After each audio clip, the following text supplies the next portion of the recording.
All right, ladies and gentlemen, I hope you guys are super excited. My name is Frankie Perez, and I will be your host throughout your entire virtual experience. Now, we have some incredible moderators and panelists today, and we have an awesome show in store for you, especially a special guest illusionist. Now, EYEJ, thank you so much for having me, and shout out to everybody in Cleveland that is joining us. Don't forget, in the chat box right now, we have our virtual photo booth. So if you guys never done one before, have some fun with it. Let's create some memories and have an amazing event. Also, hashtag be a change maker. If you're not on social media platforms posting right now, do so. Jump in your story, say, yo, I'm hanging out with this crazy dude, Frankie Perez, on this EYEJ virtual event.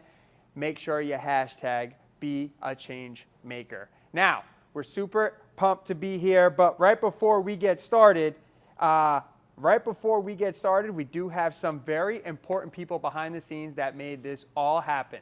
So I need help with you guys. Even though you guys are muted, I still want a virtual round of applause. I want to see some hands pumped. I want to see you guys get crazy, all right? Because kicking off our entire evening right now is EYEJ co-founder and executive director. Please give it up for Mai Moore.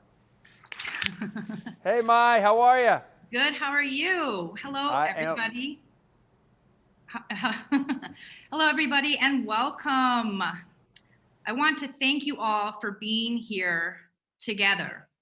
I want to invite you all into this safe, open-minded, non-judgmental, and inclusive space to receive this dynamic demonstration by example of what it means to be a change maker. How do we get people to care more about people, to value people, to love people more, to respect each other's culture more, to look at each other as human, to appreciate things like being a change maker, healing, engaging, voting, loving, respecting, and honoring our community? I don't have all the answers, but I know EYEJ is a solution. And I do know that it takes diverse, intergenerational persons of all walks of life to unite to create positive change. EYEJ drives social justice reform by empowering young people to advocate for change. Yes, we've had over 1,200 unique people, organizations, partners, donors, sponsors, funders move us forward, and we've made a million mistakes, as you can imagine, even producing this event in just 10 weeks. But being human is a fundamental value of EYEJ's, and we know people are what moves us forward. The toxic state of the call for perfectionism comes and stems from white supremacy. I can pull all the cards out stating I have an executive MBA from CSU, executive leadership social impact certificate from UPenn. Additionally, thanks to PwC this week, I'm honored to have been asked to bring EYEJ in to be part of the CEO Action Network with 2,000 companies worldwide, as I've taken their pledge to advance diversity, equity, and inclusion. But what our young people are going through now, no matter the social economic level, is beyond anything I've ever seen. EYEJ has been honored to engage with 1,700 unique underserved youth in close to 8 years. We currently have 9 graduates from high school, college, and master's programs. However, these accolades do not amount to our highest priority, which is to empower our young people, especially in this new world. It takes many components to empower and raise them in a healthy, sustainable, innovative way. It takes time, resources, us coming together, and large amounts of financial support, such as $7 million over 5 years and $350,000 by July 1st of this year to make this happen. I hope and I pray I can fall back as a leader and the young people can step up to the plate. They are our now, but young people, I will tell you that leadership, implementation of significant change, and social emotional development do not happen overnight. While you are our now, intergenerational help, teamwork, listening, showing up, communicating, commitment all day, every day, and speaking up urgently and action and implementation create real positive change. I want to sincerely thank all the people listed in the chat for believing in EYEJ and supporting this event. And I ask for your continued support. Thank you to the EC team, with very special recognition to Kenyatta and Erica from EMRG for co-producing this event. David, all of our speakers, headliners, moderators, VIP social action leads, EYEJ persons for making this event possible. I believe in you, young people. To me, hashtag be a change maker means to be bold, to unite, and demonstrate by example. I hope you enjoy this one-of-a-kind event, as each panel, each person is phenomenal. And it's my invitation to you to strengthen, to unite, and empower our young change makers. Thank you. Good evening, everybody, and good evening, Mai. This is quite an event because this is quite an organization, and this organization is doing something very, very special. There has been a lot of discussion about privilege. You know what? I know a lot about privilege because I've got it. My name is David S. Rose, and I am a serial entrepreneur. That means I've started a lot of companies. I am an angel investor. That means I have invested in a lot of companies and helped them grow. I have all kinds of privilege. I grew up in New York. I'm obviously a white guy, so I got white privilege. I'm a male. I have male privilege. I'm pretty tall. I don't think I'm good looking, so I didn't get the good looking privilege in there. I have a great education, went to Ivy League schools. I come from a family that actually had financial resources, so money was not a problem for me. Of all these privileges that I have, however, there is one that is the super secret superpower privilege that I've got, and a lot of people have got. And the interesting secret about it is that ruling classes have always had this privilege all the way back to the ancient Romans. Virgil actually wrote about it in the Aeneid. And he wrote about looking at two teams that were competing in a rowing race. And one of them was pulling ahead and won the race. And he said, you know why they won? They won because they thought they could win. And it all comes down to the question of believing you can do it. In modern sociology today, we call that agency, which means that you believe you have the ability to change your environment. And it sounds crazy, and it sounds like a feel-good kind of a thing. But the super secret power that the ruling elites have had and that the super privileges have had is not money, and it's not skin color, although these clearly play into it. It's not education. It is the absolute conviction that you have the power to change yourself, your life, and the world around you. When in Jewish tradition, there is something called tikkun olam, which means translated as to heal the world. And the Jews feel that they are, we're told by God that they have to heal the world. Well, that's part of the challenge that they've got. But you know what the predicate to that is? What that is based on? It's based on the fact that they believe they can affect the world. They believe that they can change the world. And what it comes down to, what being a change maker is all about, is understanding that you have it within yourself to not just take the hand that's been dealt to you, not just take the environment in which you've grown up, the school to which you go, the job to which your parents had. You have the ability to have the agency to change your life and the life around you, and ultimately the world. And that's the superpower that enables people to do things like starting a company, for example. As an entrepreneur, that's what I do. I start companies. The biggest company in the world today, the single richest, biggest, most powerful company in the entire world today is Apple Computer. Apple Computer was started by two guys, Steve Wozniak and a guy named Steve Jobs, who was the adopted son of an immigrant father. And Steve Jobs didn't finish college, but Steve Jobs absolutely was convinced that he could change the world. Apple Computer's original motto was changing the world one person at a time. And so therefore, if there's one thing I can urge everybody here, everybody on this call and everybody within the EYEJ universe, is to understand that change maker, this what we're talking about today, being a change maker, that's the secret power. That is the super secret privilege.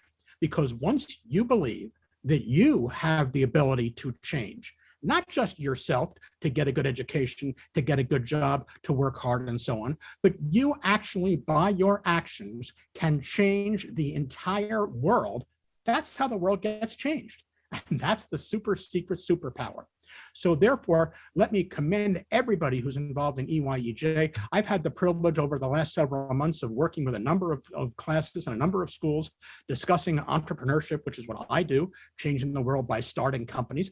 I started a company that today is called Gust that has helped over 1 million other companies around the world in 193 countries. It has helped those companies get started and connect them to investors and give them the tools to get started.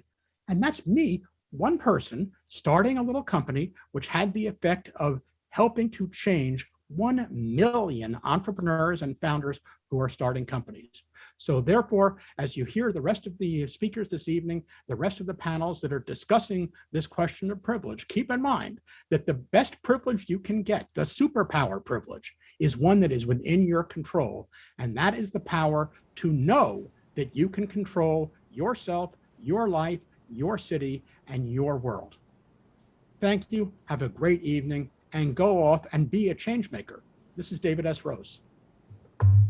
Thank you so much, David. Thank you so much, Mai. What an incredible, incredible way to start our event today. So how about a nice virtual round of applause for Mai and David one more time? Makes a nice little round of applause out there. I'm so used to hearing the actual hands clapping. But don't forget, hashtag Be a Change Maker on all social platforms. Make sure you jump in our virtual booth. Now, throughout our entire event today, we are going to have some awesome Changemaker videos from some special people in the EYEJ family. So as we jump into our first Changemaker video, this is Mallory. Hello, my name is Mallory Wilkes. I'm a student at the Cleveland Institute of Art. I'm 21 years old, and I am a changemaker. I was very passionate about community service when I was in high school. I was part of a small youth group that planned community service projects such as clothing distribution and book distribution. The mentor of that group forwarded me an EYEJ email about a new leadership opportunity. I joined EYEJ in the fall of 2017 as a member of the brand new Youth Council.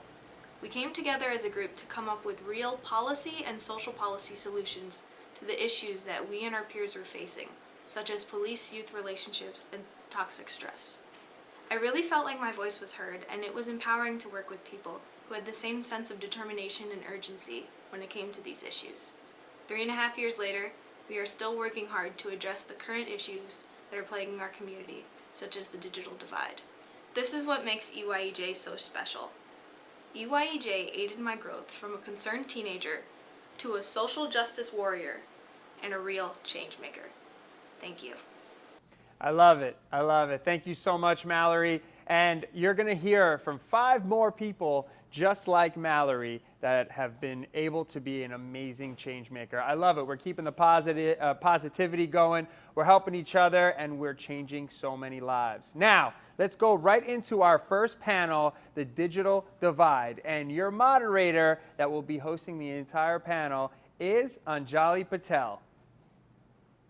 Hi, guys. My name is Anjali. Welcome to the opening panel on the digital divide entitled Internet is Oxygen. What is the solution to create digital equity in Cleveland? My name is Anjali, like I said, and I'm the EYEJ Youth Council Social Policy Lead, and I'm excited to kick off what will be an evening of empowering conversations with thought leaders and innovators from across the country. So I joined EYEJ back last August and was able to take part in some wonderful advocacy events talking about the digital divide and advocating for digital equity. Some of those events included our town hall that had over 200 virtual audience members. We also were able to take a bunch of youth over to Columbus to the Ohio State House to talk about a bill that was related to digital equity.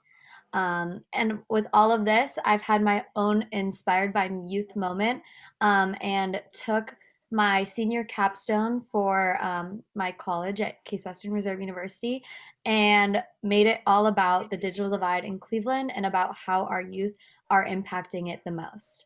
So for tonight's conversation, I encourage you guys all to use the hashtags #BeAChangeMaker and Inspired by Youth on your social media channels.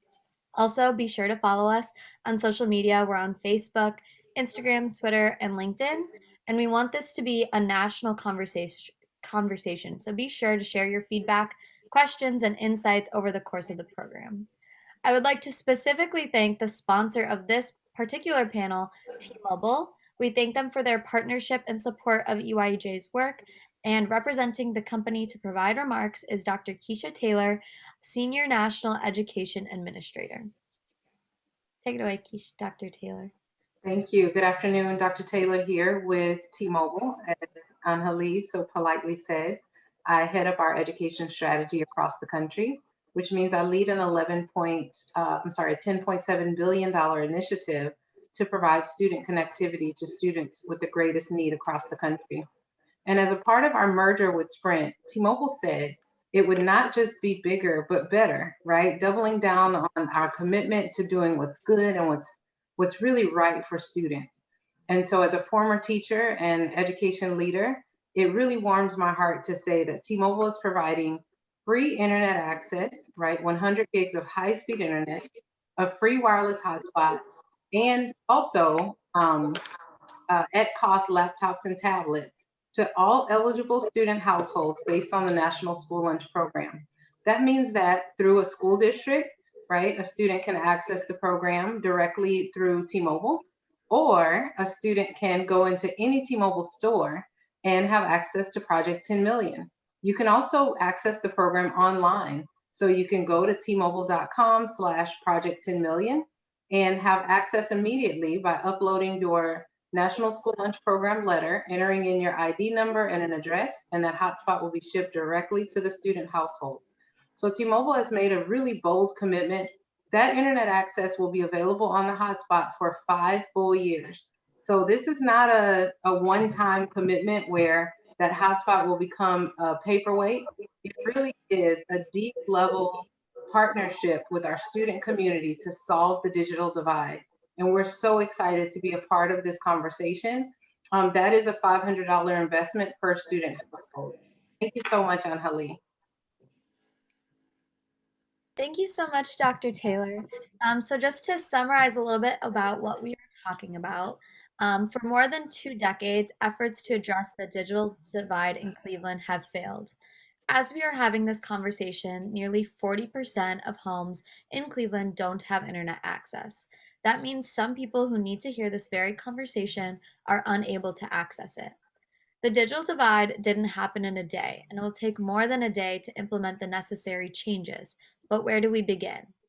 We want to hear from our esteemed panelists about what they are doing to address the digital divide and the digital disparities that exist, and the role of youth and community organizations to move the needle on this issue.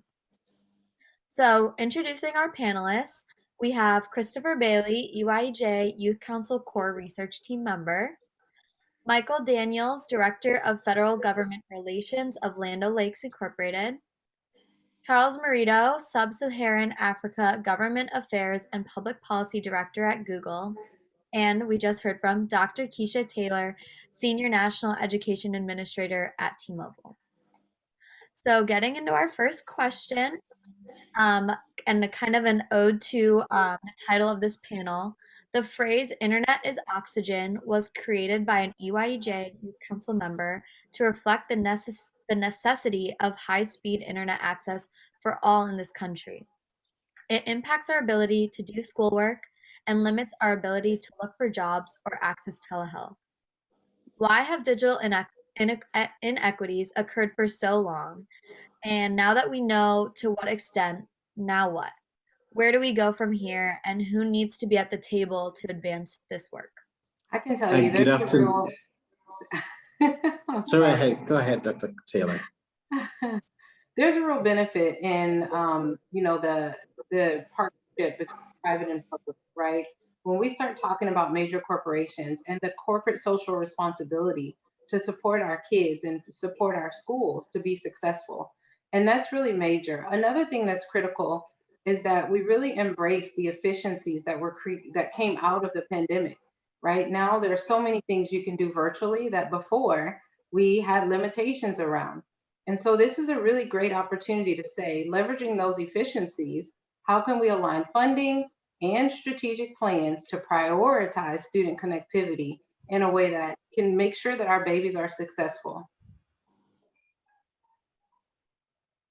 And just building on what Dr. Taylor just mentioned, for starters, I want to bring both a global perspective as well as the essence of the digital divide, because I think it does apply not just to the students and the people in Cleveland and the rest of the US, but also more looking at a global perspective. Those are similar challenges that we're currently facing.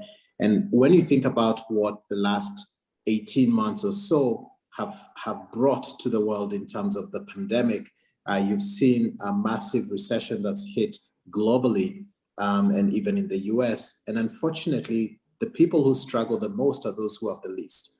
And what we've seen is that, especially with the pandemic, it's just highlighted the importance of the internet. And prior to this, and it's interesting to hear you talk about internet is oxygen, because a few years back, I saw a really great piece of content or phrase that stated that actually most people don't care about technology, they just want it to work. For them, it's like oxygen. And what's really interesting about this is that when you think about oxygen, right now we're all breathing, but we're not thinking about the oxygen that we're taking in. We'll only really care about it if we don't have it. And really that's what the lack of connectivity actually brings as a big challenge to a lot of people. Especially with the pandemic, people were not able to go to school and could not be able to connect, to learn, to get their work done, etc. And even simple transactions such as purchases of essential goods and services. So it's really important and paramount that both public sector and private sector come together to be able to help solve for this. And at Google, there's a white paper that we released last year called Digital Sprinters that looks at a couple of simple framework, or I'll put it in a simple framework that looks at a couple of different pillars. And the first one is around physical capital. And I think that that is a really critical component. And one of the things that we advocate for is not just creation of physical infrastructure, but also the sharing of that physical infrastructure so that we can be able to lower the cost of access to the end consumer. And it's a really important thing because as many people, they do have connectivity passing by them. The biggest challenge is affordability. So we need to really be able to think about that. And I'm shocked when I first read the 40% statistic, because it is very similar to the challenges that we're facing here in Africa. The second piece is once people have that connectivity, the ability for them to understand what their potential is around the internet. And that comes around human capital, which is the education component. Let's educate our youth to understand what's the opportunities that they can take, that they can be able to build on, etc. And then the last two is competition, which comes in around having the right policies in place. Government needs to be able to implement those tax rebates, etc., for companies such as T-Mobile that may be laying that infrastructure and that heavy capital expenditure. And then last but not least is technological adoption. So I'll pause there. Thank you. Thank you. Yeah, you definitely made some great points on not only the necessity of the internet access, but the affordability, the digital literacy, and all the components that go along with it. I wanted to ask Chris, maybe if you have a response to who do you think needs to be at the table to advance this work? I think it's important. This seems like almost sort of an obvious solution, but it's important to have a community-focused approach to these sorts of things, because even in the last few months, there have been billions of dollars allocated by the federal government to address the issue of the digital divide nationwide. But it's important to interact with the communities who are really challenged by this divide, particularly in Cleveland due to the history of some practices like digital redlining that have left so many people without sufficient internet access. I think it's important to communicate directly with these people so that all the funding that's been allocated recently is targeted in a way that can really lead to some long-term solutions. I agree with the other panelists that it is important to look at the digital divide in the long term, because it's not just a pandemic problem or a short-term thing that there's a quick fix. We really have to think together about how to really create some solutions that can enact lasting change. Yeah, sustainability is definitely one of the biggest priorities when addressing an issue like this one. My next question is actually for Michael. Michael, much of your career has been focused on addressing the divide in rural America. Can you share with the audience some of the unique access challenges that rural communities face and how this ties to the work Land O'Lakes is doing through the American Connection Project? Sure, thank you. And it's good to be with all of you. And I'll just take a personal moment to say how honored I am to be here. I grew up in Cleveland and I have my law degree from Case Western Reserve. So this is very special to be a part of this. So I appreciate it. So that's right. Land O'Lakes is where I work. I'm on the government relations team in Washington. And you might be wondering, what is Land O'Lakes, the butter company, doing on this issue? And why do we care about this? And well, this is our 100th anniversary this year, in fact.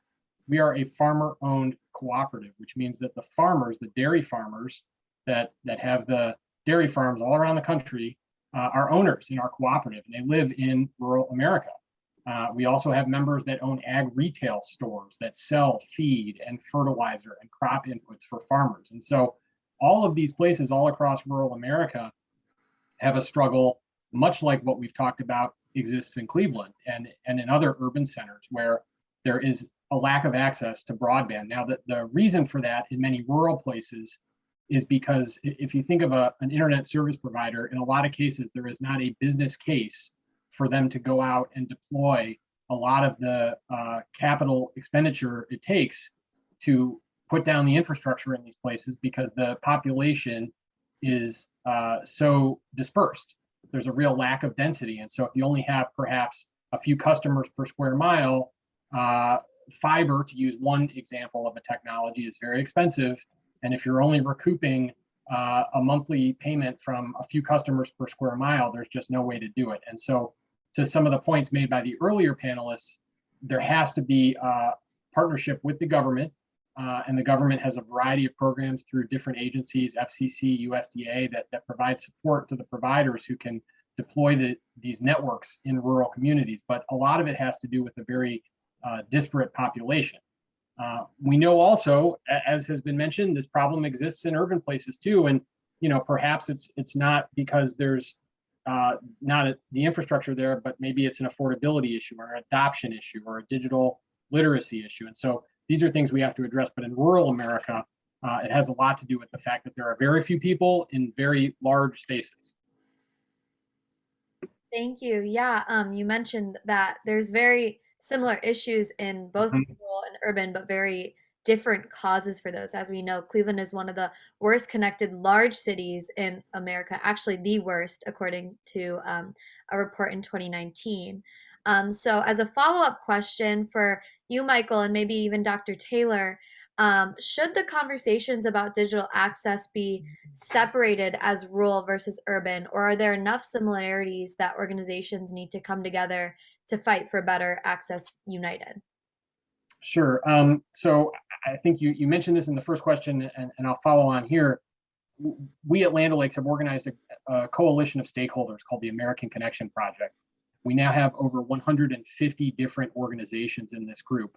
EYEJ is a member. I have gotten to know Mai over these last many months and has been a fantastic partner to us.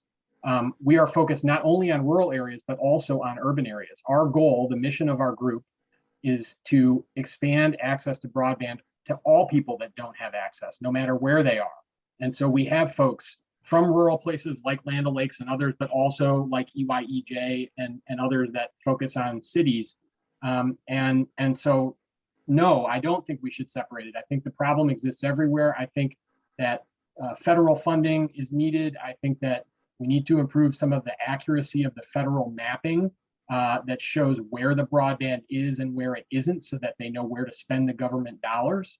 And then we need to work together to make sure that those are spent efficiently. So I think it's very much the reasoning behind it may be slightly different, but I think the approach to solve it can be similar.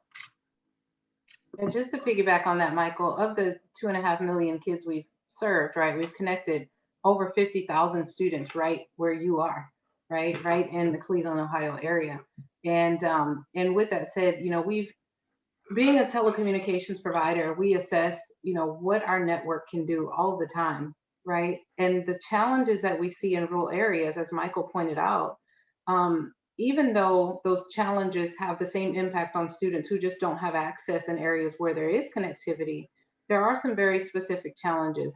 As Michael said, when you have a small population of students in a very large area, right, there's a lot of capital that has to go into developing networks and making the commitment to to continue maintaining those networks over time.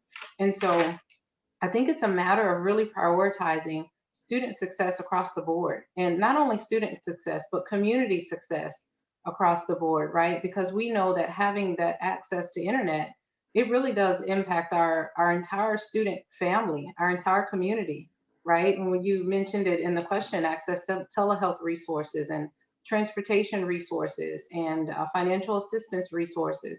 And so there are so many impacts. I would probably say that although there are some particulars to rural area network access, the problem as a whole has the same impact on the student population. Thank you both for addressing that connection between rural and urban. So my next question is for Charles. With a 2-decade career working at technology, media, and entertainment companies, what are some of the digital innovations you see on the continent that could be used in the States to help address the digital divide? Also, what is the role of young people in ushering in some of these innovations? Thanks, Anjali, for that question. So I think there's a couple of things. One is that I think government needs to be really central to some of the policies that are able to foster innovation to drive this technology adoption, which is critical. Because without government intervention, and not necessarily intervention by creating laws that push people to do certain things, but really removing the obstacles that are stopping some of the innovation, or creating very rigid spectrum demands that then make that adoption of technology difficult to do. So I think that government plays a really critical role in terms of helping foster that.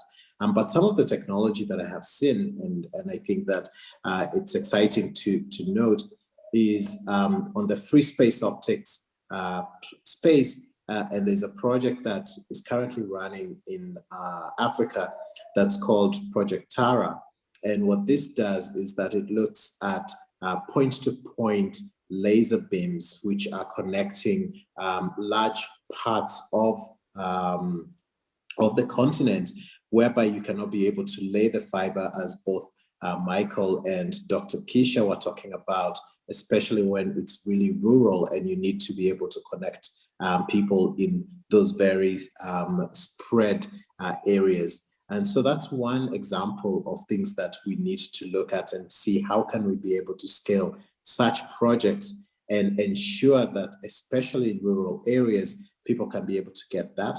And then when it comes to the more urban centers, as I had mentioned earlier, the issue of spectrum sharing is really critical. Infrastructure sharing is really critical, so that the cost to the end consumer actually dramatically drops, because without that lowering in cost, then it becomes unaffordable, especially for most people who cannot be able to pay the cost per gig that they require to get them online, but to keep them online, not just on a small bite-sized basis. So that's on the innovation, etc. In terms of what youth and students can be able to do, I think it's really just opening their minds and trying to test new innovations that can be able to help push the envelope. And then with projects that are there that most companies, especially Google, I'm sure that both Land O'Lakes and T-Mobile have innovation funds or innovation challenges, hackathons, etc. Let's push the envelope and see how can the youth and students participate in such events which are testing new things. And the last thing I would like to mention is that let's not fear failure. In terms of innovation, you will really not be able to transform yourself if you're afraid of failure. So push the envelope. Do not be afraid to fail. And just as I love this commencement speech that Denzel Washington made a few years back, it's not the amount of times you fall, it's how many times you get up. So as long as you can consistently keep getting up, even if you fail, and then when you fail, iterate, try and figure out what went wrong, and then how do you change that? And I think that that will be something that gets us really far ahead. Thanks, Anjali. Thank you so much. That was all very insightful. And I think that ending part you mentioned there, I think we all recognize that the youth are the most resilient group in terms of when they are facing failure. So, Chris, as a young person, what are some of the challenges you or your friends or the communities you've been in have faced during this pandemic regarding internet access? And why was it so crucial for the EYEJ Youth Council to focus on internet access for all? This past year and a half? Well, clearly the pandemic exacerbated a lot of the issues that had already been present due to the digital divide in Cleveland for many years. A lot of students experienced not only social isolation due to the pandemic, but actual tangible challenges in education more than ever before. Even just from a statistics perspective, um, enrollment in Cleveland public schools decreased by 5% over the last year, which was actually over 6 times the decrease the previous year. And it's been estimated that students without proper internet access are at risk of falling over 27 months behind students with proper internet access. So this just highlights how the digital divide isn't just a current problem. It can have some serious impacts for the rest of a student's life, which is why, as we heard from Mai earlier this evening, EYEJ's mission has been to empower change makers among young people in the community by encouraging them to advocate for change. So earlier last year, the Youth Council made it a priority to focus on the digital divide and how it had been affecting young people in Cleveland by expanding community discussions, conducting research into some of the causes and effects, and organizing to try to work for solutions that can help young people and solutions that are primarily from young people. So as long as the digital divide is present, the risk increases for people in the community to fall further behind. So I think it's just critical to really listen and learn from our youth to help try to address some of these problems. Thank you so much, Chris. Well, that kind of wraps up our panel. And I'm really happy to hear with all these diverse perspectives how much teamwork and community work there is being put into closing the digital divide. We have a lot more to finish and a long way to go, but I'm sure with the power of the youth and the voices, us empowering their voices, we will be able to move the needle. So thank you again to our panelists, Chris, Dr. Taylor, Michael, and Charles. If you want to learn more about the work of EYEJ, please visit our website, eyej.org. Thank you. Thank you so much, Anjali, and all of our panelists. What a great way to kick off, and what an amazing first conversation, really motivating one another and making sure that we're hashtagging Be a Change Maker. That's right. For everybody at home, jump in the virtual booth. We have so much more in store for you, including another Changemaker video. Now we're moving right along, and this is Diamond.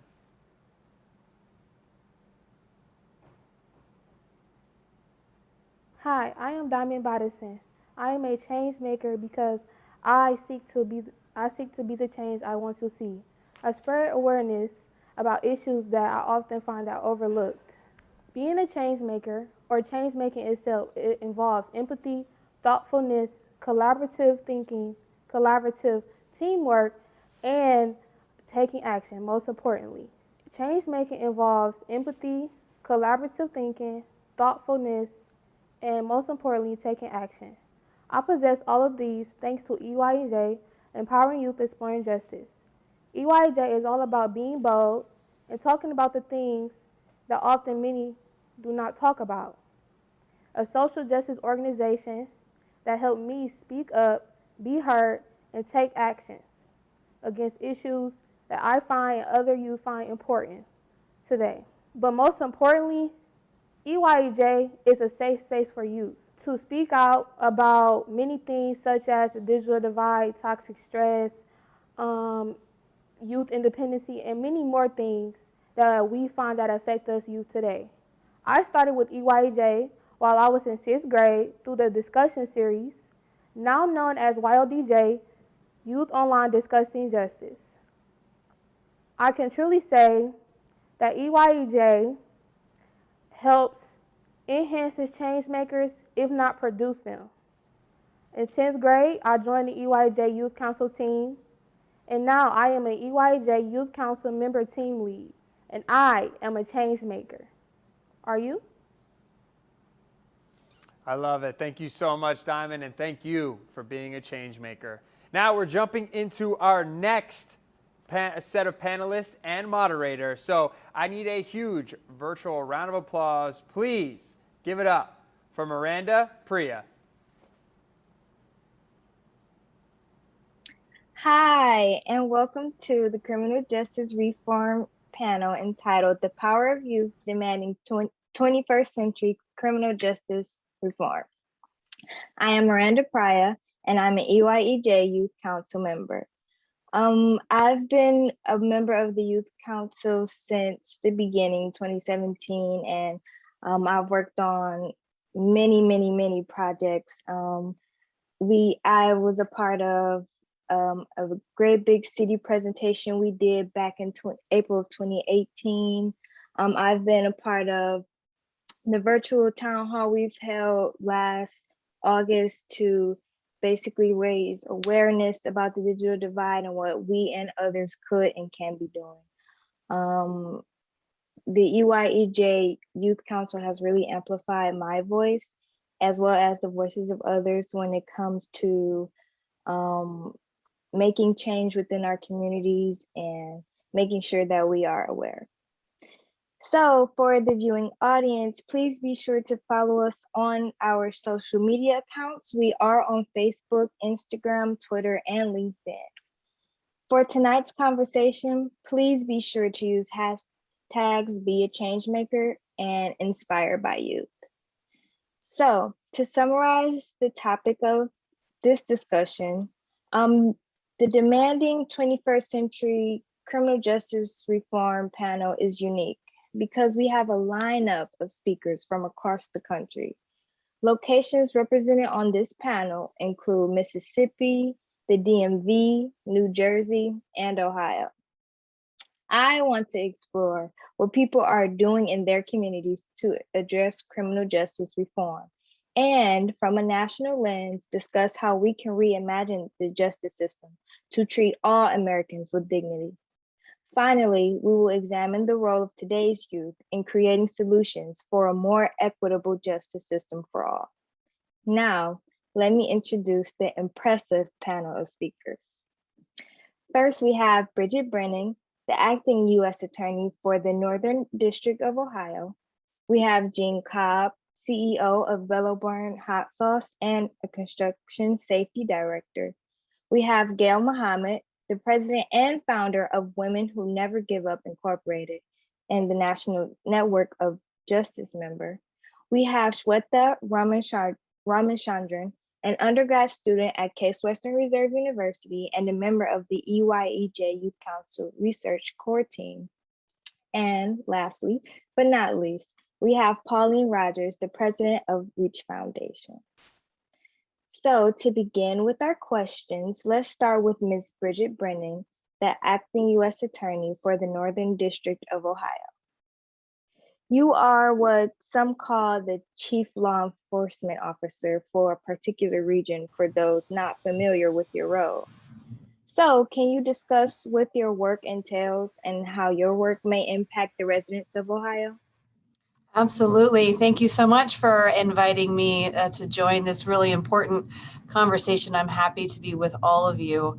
As the acting U.S. Attorney for the Northern District of Ohio, I am leading the U.S. Attorney's Office presently, and we are considered the local office for the Department of Justice. So we stretch from Columbus to the Lake, from Pennsylvania to Indiana.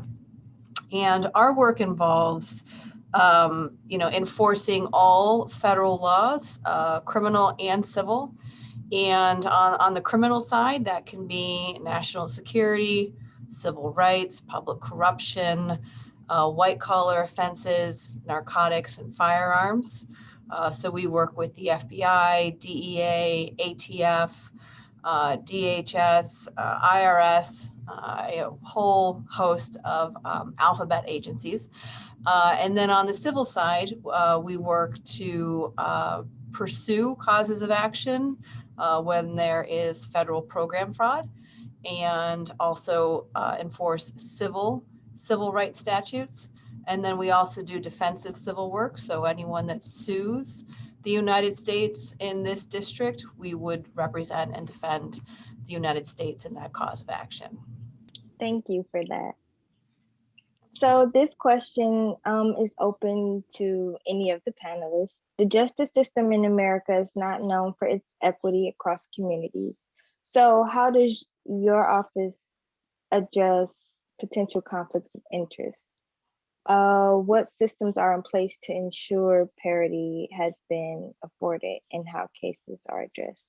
So we don't make the laws at the U.S. Attorney's Office. We enforce the laws as they're provided to us. But with anything we do, we have to be mindful about what we can do and what we should do.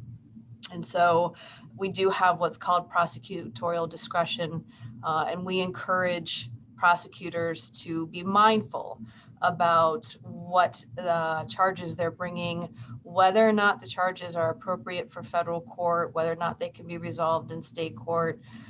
We also have something called pretrial diversion, which is if we don't actually think necessarily that a federal charge should stay with a person, we can do a program, and if they complete the program successfully, there is no federal charge that remains on a person's record.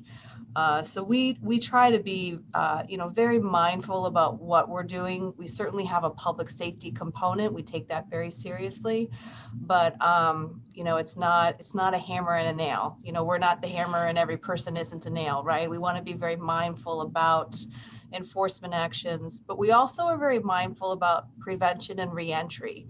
And we're very engaged in working with local law enforcement partners, non-government organizations, and the like to develop good prevention strategies and also successful reentry strategies.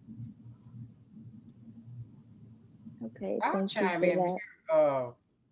here. Yeah. Brett talked about the reentry part, and that is my baby. I am formerly incarcerated, and I've been out close to 40-something years. There was no model in reentry that many years ago, and I'm in the Deep South. And the Deep South of Mississippi is a barrier in itself toward this work with the Jim Crow era, where they don't want change, don't seek change. Change does not come easily. It's not readily available. So when I got out and got in this work, it wasn't to do what I'm doing now. It was to simply save myself, because I was living among people who had been one time, two time incarcerated with mom, maybe sister down the hall. And so you had this generational incarceration, and they were talking about the barriers that were with employment, et cetera, et cetera. And so I sought out to just start my reentry on the inside to save myself once I got on the outside. And fast forwarding, 35 years, this October, we will have had 35 years of serving, of housing over 1,800 people, some permanent, and zero recidivism. It blows us away. But we didn't have a model, so we were our own model with how we thought it should be done based on what we experienced from the lived experience on the inside, and what we had to encounter on the inside. And what you were saying about we don't make the law, we follow the law. So even when it came to people who had sex offenses, we could not break the law by housing them within the parameters against what the law said. However, we were very creative in that we had a Winnebago donated to us. We would park it in locations where they could park to house somebody to keep them off the streets. So I'm just glad that we are having this conversation about being change makers. uh, I didn't have a model of what change should look like when I got out, but I had to become a forced change maker. So I'm just glad for this platform, and I can go on and on and on talking about it. And I would just close it there and pass it back to you, Miranda. Thank you for sharing that. Very insightful. I would like to move on to the next question. This is specifically for Jean. I would like to explore your story and how you could go from being incarcerated to starting your own business. Can you give the audience a short overview of your pathway and what compelled you to become an entrepreneur? Well, first of all, thank you all for allowing me to be here. Pleased to meet you all. For me, it always starts with change. I think Pauline said it best. You know, she did it to save herself when she was incarcerated. So did I. You know, sitting in a cell, not knowing when you're going to come home, not knowing even if you're going to make it home, because you got to deal with so many different things inside of prison. You know, not only, you know, the lack of family support and things on the outside, but, you know, the whole, you know, macho-ness of being in prison and trying to, you know, be something that you're really not, you know, acting harder than you really are because you don't want the other inmates to sniff you out and start robbing you and taking your canteen. So, you know, for me, my journey started by getting shot. I got shot by the police when I was 18, and I got shot twice, and I got shot with one gun by two different officers. Now, this is before the whole movement of everything. And I think back now, and I'm like, wow, you know, this happened to me, but, you know, this was so many years ago. But I lived, and I ended up being on life support for 2 months, ended up getting sentenced to 20 years. I had just graduated from high school, Duke Ellington School of Arts, Visual Arts. And I thought that I was going to college, but I ended up going to the penitentiary. So when I came out a few years later, I made a decision to not go back down that route or that road. And it was hard because when you come from the hood, that's where you go back to. So it's hard for you to kind of separate yourself from that. And you got the guys standing outside the liquor store, the same guys that are in front of the same liquor store that they were in front of when you went in. Come on, 5 years later, it's still in the same position. I didn't want that for myself. So I started, you know, I got a job, I started working, I started, you know, dealing with the obstacles of filling out an application, and that dreaded section comes up. You know, are you a felon? You know, and I was honest about it and got denied so many times. And I got an opportunity one day, and I got an opportunity to get into safety with the Navy of all people. And I moved from there, and I became one of the top safety professionals in the East Coast region. And I started a high sauce company last year because I started farming as a sort of a way to deal with stressfully. So that's my, you know, my story in a little nutshell. There's a lot more to it, but you know, it's just something I had to do for myself. Thank you for sharing that. Very also insightful. Thank you for being vulnerable. Jean's story brings up an important issue of life post-incarceration, especially for you. Young men and women are locked up to pay for their crime, and then when they leave, many times they are worse off than when they entered the system. According to a report by Brookings, only 55% reported any earnings, with the median earnings being $10,090. So while Jean is an example of someone who could create his pathway to success, many others cannot do so. So now, to continue along the lines of incarceration, we have this question that came from one of our youth council members. What is your opinion about juvenile centers for kids? Do you think it makes it hard for them to finish school and get on a good path after getting out, or is it the opposite? And should there be other places children or kids can go to instead of juvenile centers? And if so, what are those options? If I may, give my opinion on this, I was in juvie for a few years, and they had school programs and things, but I think at that age of my maturity, I wasn't in my mentality. I wasn't focused on school, so it didn't matter if I was in juvie or not in juvie. I just was not focused on school. I wanted to drop out, every single day. However, when I went to juvie, you were required to go to school. All right, get up in the morning, they knock on your cell door. It's time for you to go to school. However, some recent things have happened in my area where they're starting to take the police out of the schools. In my area, I don't know if, about a whole lot of other areas, but in my area, you had to go through metal detectors. You had police resource officers there with guns. And, a lot of the kids, and these were in a lot of the Black neighborhoods, that you had the police outside. You had guns and all that stuff. And they're starting to remove them out of the school system. And I think, again, it goes back to what does the individual really want to do with their life? You can't force anybody to get an education. You can't force anybody to want to go to school. They got to want to change themselves before they can even, conform to anything else. I'll jump in here on that one behind Jean. I'm the oldest of 11. I ended up in prison for shoplifting 6 years. I watched my mother kill my father in self-defense when I was a child. I got stuck in that place of trauma. Years ago, there was no mental health was not talked about in the Black community, and very little now. My mother never got help. I never got help. I went to prison with that same traumatic experience. I ended up in prison for shoplifting, less than 200. And I ended up in prison because I had got caught shoplifting on 3 different occasions. And then I was charged as a habitual offender. Thankful that we had a governor here in Mississippi where politicians really would visit neighborhoods. They really did knock on the neighborhood door. They really did show up at your carport, at your doorstep, to talk about why they needed to be elected, wanted to be elected, why they were running for public office to get your vote. So they would come to prisons. So the politician came to prison. I stood out. I was a church girl. I had been in church my whole life. I didn't know what nightclub and drugging was. That wasn't my experience. I came from a poor family. And as the songwriter said, we didn't have much, but God was good to us.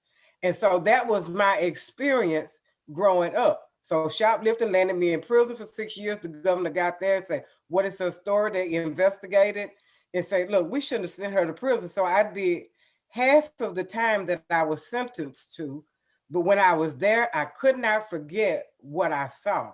I'm married to a man who was sent to jail, locked up at the age of 14, was sent to prison, Mississippi's most notorious prison, at 15, and got out when he was 31. We have been married 30 years, 31 years come December. My point is this whole EYEJ movement is about change makers, being change makers. I dressed my siblings up not knowing what to do because I didn't have anybody to help me do it. My grandmother was working. My mother became a workaholic. So I dressed them up and looked in the local penny pinchers newspaper to get them to every funeral we could go to. It didn't matter whether they was Hindu, Buddha, it didn't matter. Whatever the religion was, if they were dead and in a casket, we went to the funeral. Wherever the funeral was, not to grieve with bereaved families, but to get to the repast to get food. And the more children that I could take with me, the more food we could get. And so when you talk about being change makers, we have to be the models.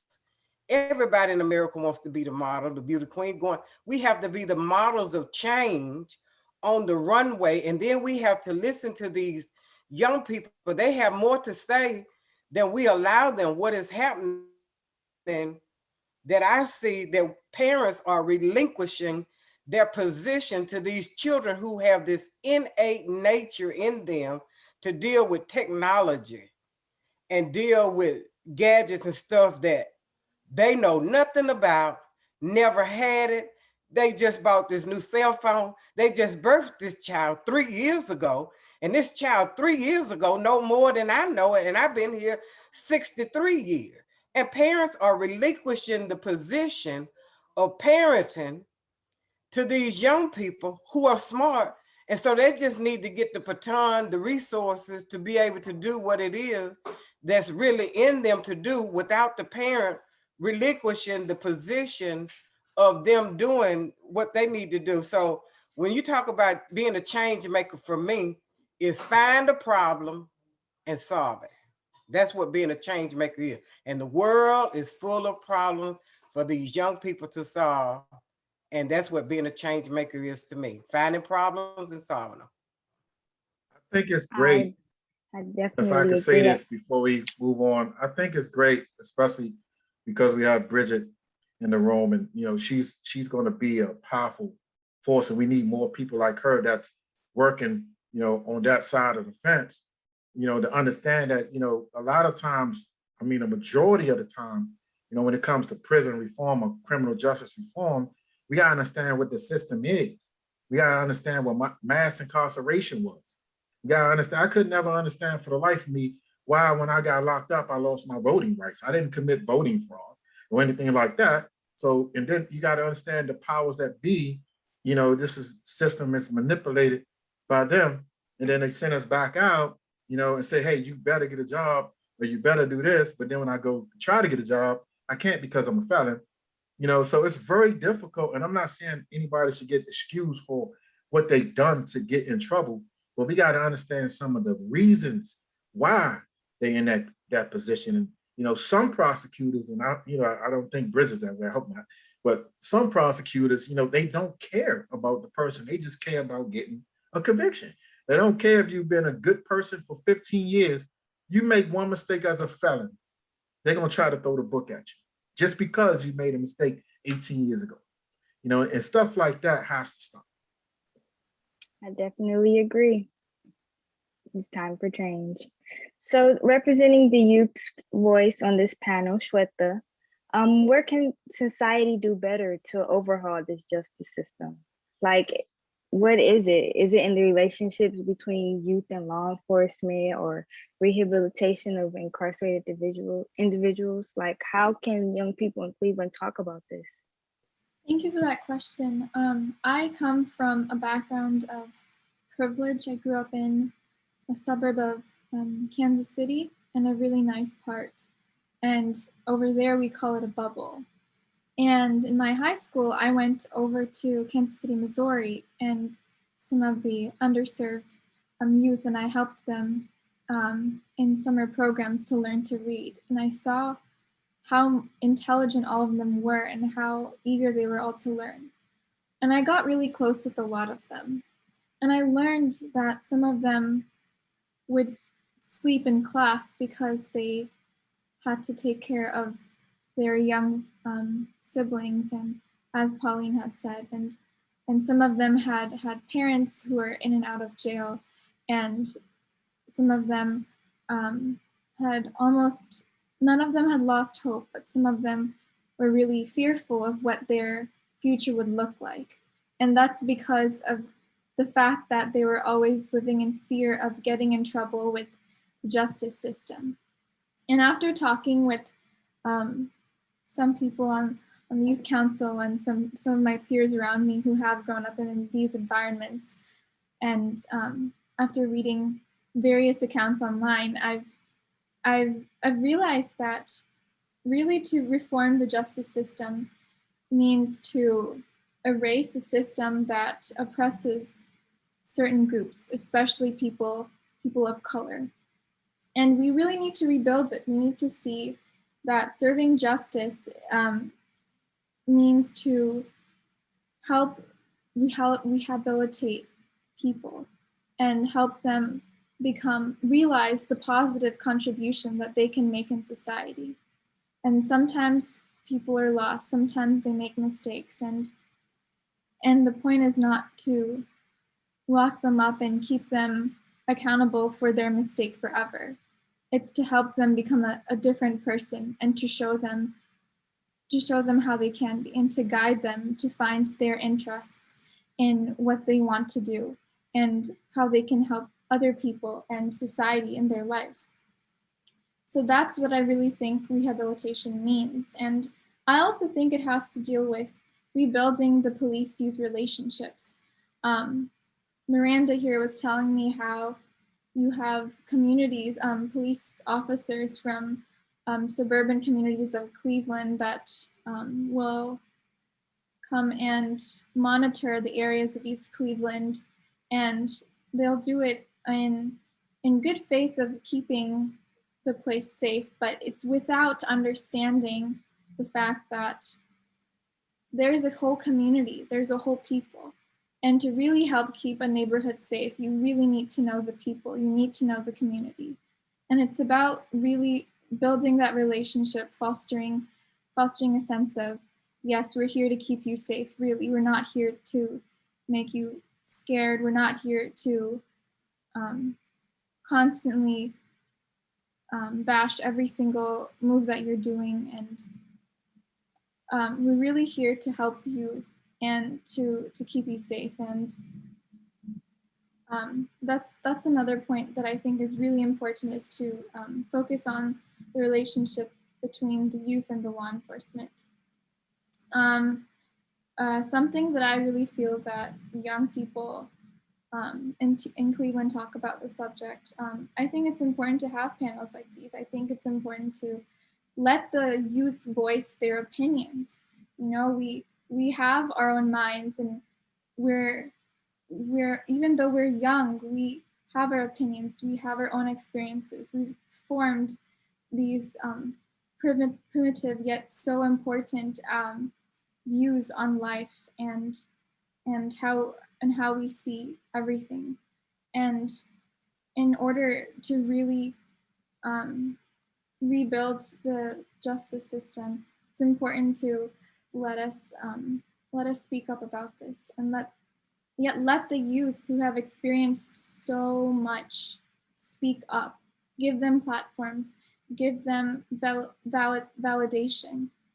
And I also think that if we have youth come together, if we have people and adults who have power, who have privilege, and all of these people come together, we can really affect change, and we can make a safer, a better, more equal justice system for everyone to grow up in and everyone to feel safe in. Thank you so much, Weta. And the rest of the panel, Jean, Pauline, and Bridget. Now back to you, Frankie.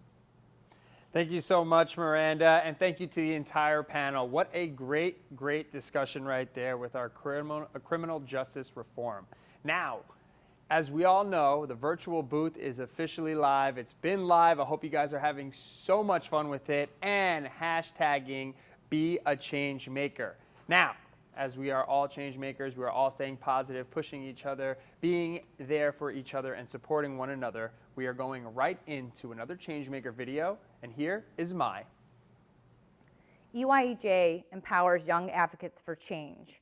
We have served more than 1,700 unique underserved youth. We've been partnered with 25 schools and 5 rec centers. We've had more than 1,200 unique people, volunteers, employees, board members, donors, partners, sponsors, community members help move us forward. We are beyond grateful, but we need more help because, again, it takes us together to step up to the plate to create solutions for social justice. And our youth matter so much. Like I said, they are our now, and we need to raise them up. We need to listen to them, in this new world. This new world is about transparency. It's about innovation. It's about thinking outside of the box. It's about coming together to create these solutions.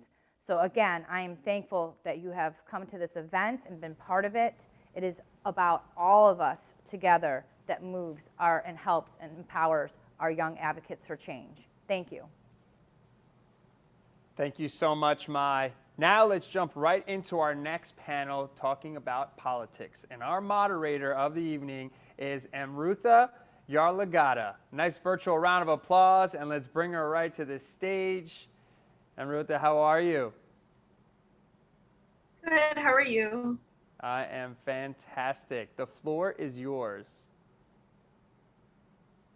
Hello, thank you everyone so much for being here. My name is Amrutha Yarlagadda, and welcome to the politics panel entitled How Can Politicians Instill Trust in Communities That Feel Disconnected from the Voting Process? I am once again Amrutha Yarlagadda, and I am the EYEJ Youth Council Digital Literacy Program Lead. I've been with EYEJ since last May now, and I have been so inspired by the amount of change this organization can bring and by the young people that I have the privilege of working with every single day. And for tonight's conversation, I wanted to encourage everyone to please use the hashtags, #BeAChangeMaker and #InspiredByYouth on your social media channels. Also, please be sure to follow us on social media. We are on Facebook, Instagram, Twitter, and LinkedIn. Our politics panel discussion topic is very important because all politics is local. So we want to have the opportunity to discuss some of the issues that matter most to the people of Cleveland. With our distinguished panel of community leaders, we want to explore how city, state, and county representatives work to establish authentic trust and relationships within the communities they serve. Additionally, we want to discuss how we can build trust with younger voters and get them excited about engagement in the political process. We will explore this topic by discussing topics of infrastructure, voting, and the digital divide. Now I'll take a moment to introduce our panelists, who are Justin Bibb, Cleveland mayoral candidate, Anushka Khanna, co-chair of the Millennial Task Force with EYEJ, Zach Reed, who is the City of Cleveland mayoral candidate, and Senator Sandra Williams, who is the mayoral candidate for Cleveland. Everyone, thank you so much for being here. I'm very excited about this panel.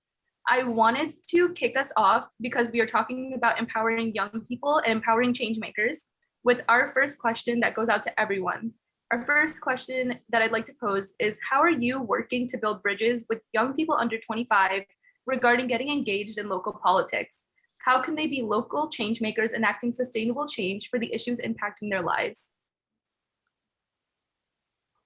Well, I'm happy to kick it off. I want to first give a shout out to our folks, students for BID, who are organizing across the city throughout this campaign, and they're a great example of young people getting involved in local government. As a junior in high school, I worked on my first campaign, the Wes Clark for President campaign, and I saw how important it was for young folks to have a voice in improving our democracy, and I think it must start in high school across our city. Well, this is Sandra Williams. Thank you all so much for having me here today. It's been my pleasure to meet with you before, and I know we're going to have an exciting time tonight. I think the way young people get involved in politics is by starting early, as Justin said. The earlier you start and the earlier you know and understand politics on both the local, state, and federal level, the better you understand how those three systems working together impacts your lives, and they all impact your life in a different way. What I've done in the past is work with young people by mentoring young people, young girls and young men in just everyday life, just growing up in general, and also mentoring through school and having people work in my office during the summertime to know the landscape of state politics. Once you know every aspect of state politics, I think you're better able to go out and advocate for yourself and other people in your community. The other thing I wanted to mention is that we have something called an LSC fellowship in the state legislature. And I bring a lot of people into the state legislature. It's the brightest of the brightest, they say. And people from Cleveland, we have a lot of people who have now been elected to office who've gone through LSE fellowship program to learn about all levels of government, not just the state legislature, but every different department, because they all work together in some way, shape, or form. That's the way I think you start getting involved in politics and digging deep into your political classes in high school and in college. Thank you. Well, first of all, I want to say thank you for the opportunity to sit down and talk to a number of individuals on this panel that I'm learning to, that I've respected over the years and learning to respect as we go through this mayoral candidacy. And I thank you very much for this opportunity. I'll tell you the best way. I was a councilman for 17 years. And I would always bring young people in to be my interns throughout the year. I think the best way is you got to get on the ground. You got to start in those offices, in those political offices, knocking on those doors, asking the political figures, whether it's people who've been elected to office, whether it's, because there are ways that you can be on the front side of the camera, which most of us are that have been elected officials, or you can be behind the camera that you can actually run the campaign itself. Just knock on those doors. I'm my 17 years as a councilman, anyone who ever wanted to be an intern in my office, I never turned them away. We had paid internships because the best way of getting started is to start early. And I can tell you, I started when I was 14 years old, working with the councilman in the Mount Pleasant neighborhood where I grew up. And I would say that helped me, forge me, that by the time I was in high school, I knew I wanted to be an elected official. And by the grace of God, I was able to fulfill that dream in 2001 when I became a councilman in the city of Cleveland.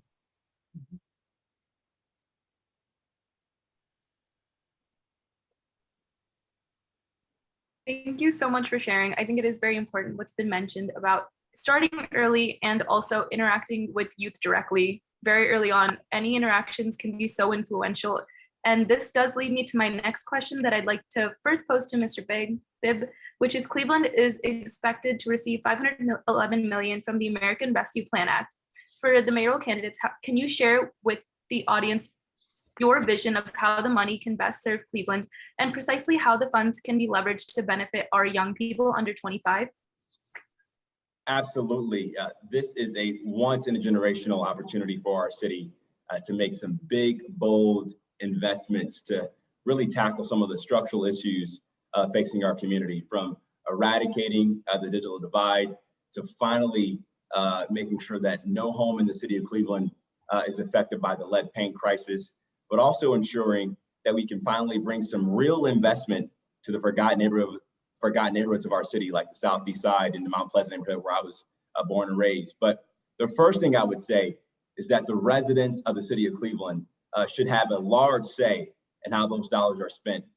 Today, I just announced my endorsement of a participatory budgeting process for those dollars to ensure that everyone in our city has a say on how those dollars are spent. So resident voice plays a key role in ensuring those dollars are spent in a way that's going to drive equity across our community.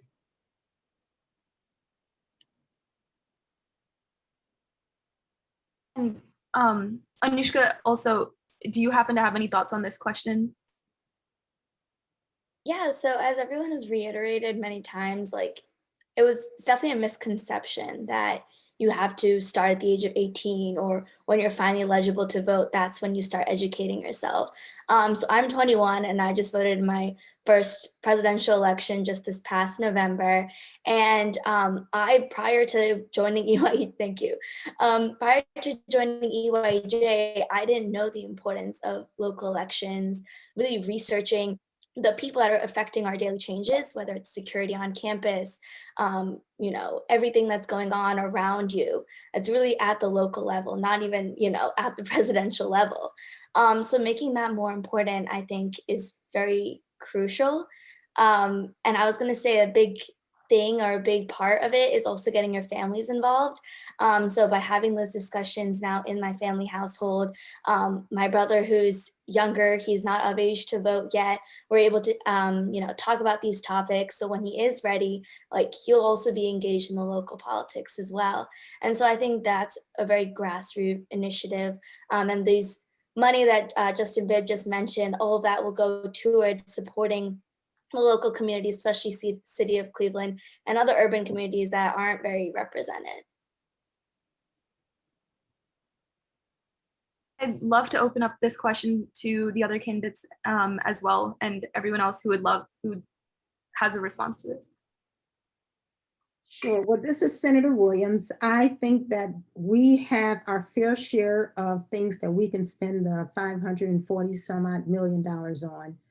Hopefully, when the administration this year spends the first half of that money, they will not commit that other half of the money to projects so that the new mayor coming in will have the ability to spend it on things that we think are important.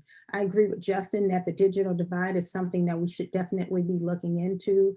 Given the digital divide, I think the state of the city of Cleveland should be looking at pooling all of our residents together to try to get use our bulk purchasing power to reduce the rate overall for people, and then creating a line item using some of the ARP money to make sure that those residents who really can't afford it, even with a reduced rate, have that money. Secondly, I think our infrastructure is completely outdated in the city of Cleveland. You can start with CPP, you can start with the sewer department, you can start with the fire department, police departments. All of those infrastructures needs to be updated. And I think it's very important for us looking at the way we handle businesses and constituent issues, building a one-stop shop for those two entities to be able to do business in a smooth way. We could use the money for that. I think one of the most important things is helping people who have lived in our city for a very long time. People like some of the ladies I've been helping who make just a little bit too much more to apply for or qualify for the SHAP program, the Senior Homeowner Assistance Program, and who right now, when you walk on their porch, the roof has a big hole in it, or the roof is almost gone with blue tarp paper on it, or the porch is falling in. We need to have some type of program where we can assist those people in fixing up their homes. That will help bring up the property values within our area, but also make those families safe. And then with all the abandoned homes, and I know Councilman Reed has tried to work on this when he was in council a long time, we need to get rid of those properties and go after the people who are not paying their property taxes to bring that money back into the city of Cleveland.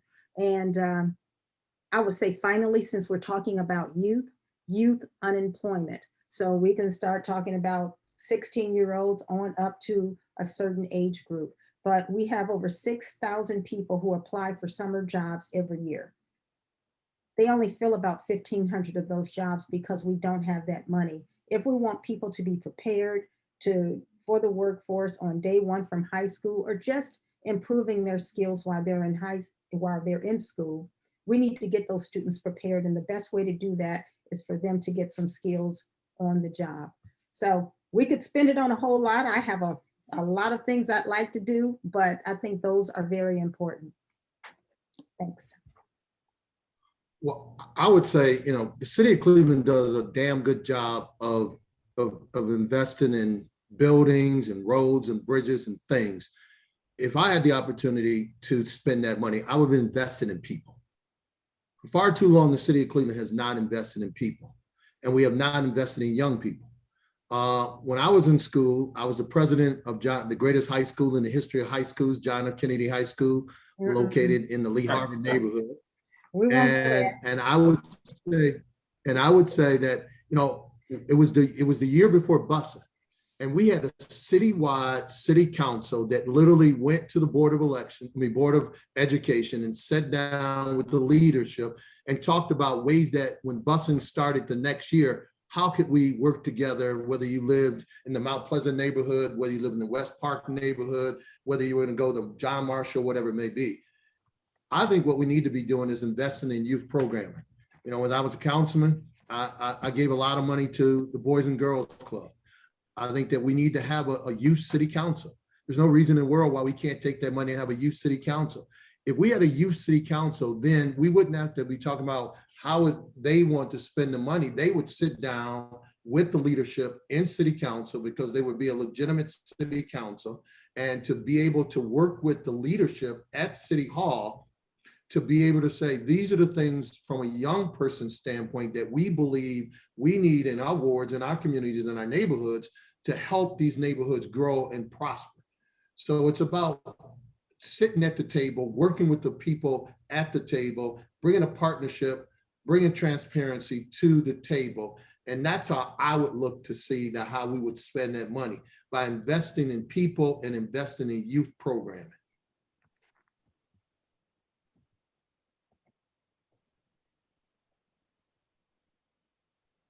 Thank you. Thank you so much for all of your answers. Before we close, I'd like to ask another question before closing thoughts. And this question, once again, is open to the panel. When there are so many obstacles to voting, how do you instill faith in that the system works? What advice can you give to young people who see voter suppression and want to be outspoken about this injustice? Well, I just finished a 3-year stint with the Ohio Secretary of State's office as his Minority Affairs Coordinator for Ohio Secretary of State Frank LaRose. So as I traveled throughout the state of Ohio, and I heard these horror stories about ways that individuals weren't able to access the ballot box, and the fact that we should be expanding the drop boxes throughout the state of Ohio and have more than one drop box in large counties such as Cuyahoga, Franklin, and Hamilton County. I would say the experience that I have, that what we need to do is don't let those barriers stop you. Those who are on the panel, those who are on this session who are African Americans know that our ancestors had to walk through the dogs, had to go through the fire hose. They had to count bubbles. They had to count marbles and count candy, jelly beans in a bottle. But that didn't stop them from wanting to do the one thing they wanted to do. They wanted to go vote. So I know that there are individuals out there that want to stop us from being able to vote. Don't let that happen. We're going to do all that we possibly can. I know Sandra Williams is working her butt off in Columbus to stop those terrible bills. I think it's House Bill 246, I think it is, trying to stop. It's just tremendously a voter suppression bill. That's all it really is. And I know Sandra Williams is doing a good job in Columbus to try to get that, to stop that bill from going through. But whether we get that bill stopped, whether they are successful, we just got to look back on our ancestors who didn't let anybody stop them from voting. Voting is so important.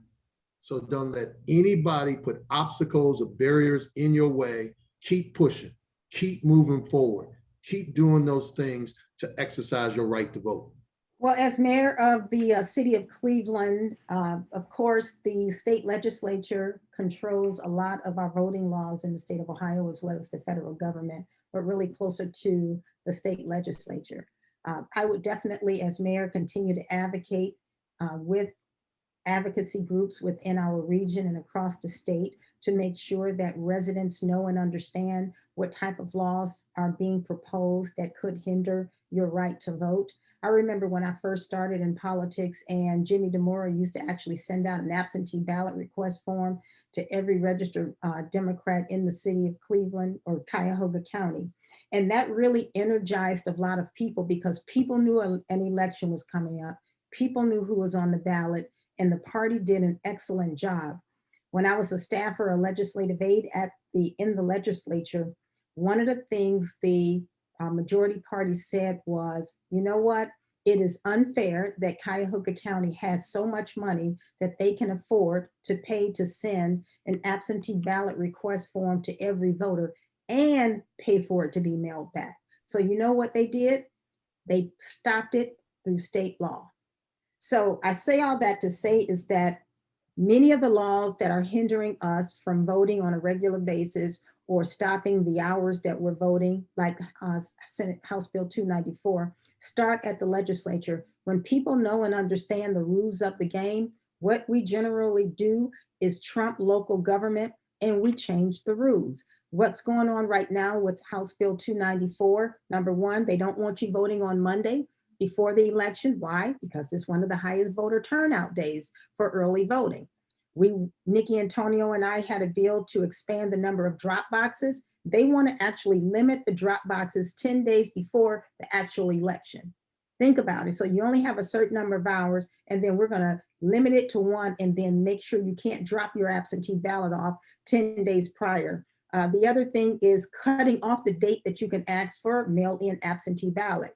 Nikki Antonio, Senator Antonio and I bill does the exact opposite. But the fact of the matter is this, and it started with the question about the 25-year-olds.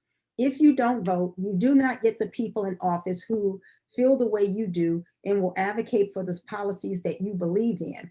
If you get the wrong people by not voting or not voting all the way down the ticket, then we get what we get. People will tell you they believe in anything when they come and knock on your door, but you can tell what they really believe in when they push that button or say a yes or a no vote. So getting the right person in office, as Zach said, don't give up. When my college professor told me there were no jobs in politics years ago when I was getting my political science degree, I honestly believed him. So don't just believe what we say. You go out and you do your homework and you make sure that you know everything that's happening, but don't give up. I would say that also. Thank you. Thank you, Senator Williams. To put a pin on the nail on this question, we got to remove the barriers that exist, and every elected official and every activist have to be mobilized to remove those barriers. We're seeing a new era of Jim Crow coming on our doorstep right here in Cleveland, Ohio, and in the state of Ohio. And we have to do everything we can to work with our state legislature and to hold this Secretary of State accountable so it doesn't happen again in the next election, because a lot's at stake. And we have to make sure we're doing everything we can to mobilize at every level of our communities to do just that. And if I could just say one more thing, don't just stop here in Cuyahoga County, because people need to hear from legislators all around the state. Absolutely. We all agree with you. So we need you to get those folks in Lima, where the state Senate president is. We need you to call up all of the Republican districts, all of your friends, and tell them to start calling their people. That's where the difference is made. So I agree with all of my colleagues on this panel. Thank you so much. And we do have to close out. And before I hand it back to Frankie, I wanted to say thank you to all of our panelists for this robust discussion. And we have something special for tonight's attendees that he will announce. Thank you again. Thank you so much, Amrutha. And thank you to everybody that has spoken already, our panelists, our moderators, and all of you at home watching. I hope you guys are enjoying yourself. I hope you're enjoying your virtual photo booth and hashtagging tonight. So make sure you hashtag, make sure you're on all the platforms. But now it's time to jump into our fourth panel. It's fashion. So jumping into the fashion, I need a big round of applause. Hi, I'm Yumi Nglovu, and I'm part of the EYEJ Youth Council team.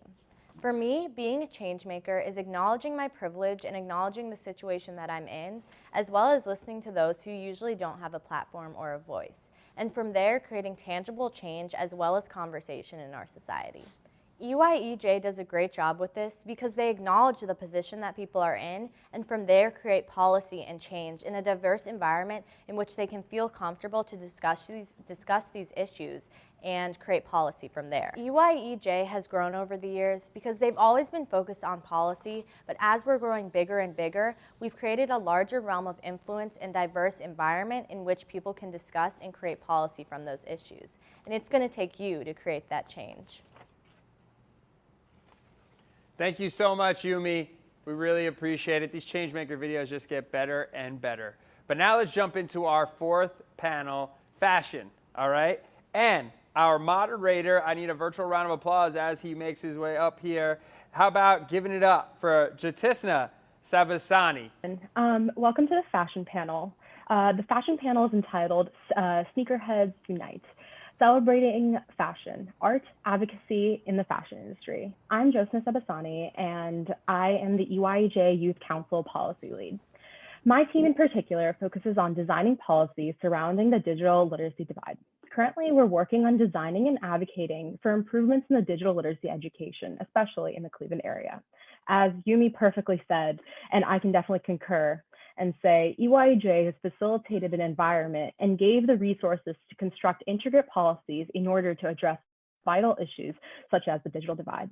However, for tonight's conversation, we would please use the hashtag #BeAChangeMaker and hashtag Inspired by the Youth on our social media channels. Also, be sure to follow us on our social media. We are on Facebook, LinkedIn, Twitter, as well as Instagram. To summarize the topics of discussion in this panel, for the next few minutes, Sneakerheads Unite, we will explore innovations that this generation of young people are bringing to fashion and how they're using style to make social and cultural statements. We'll also be discussing the statements young people seek to make with fashion and how it speaks to political, social, and economic changes that they're striving for in their communities. Before we begin, let me introduce you to a couple of designers, activists, entrepreneurs, and fashion inventors.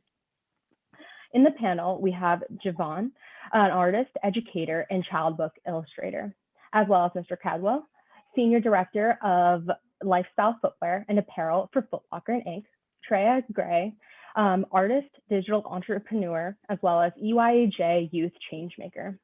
Alexander John, footwear and fashion designer and expert in concept design, renovation, and rebranding.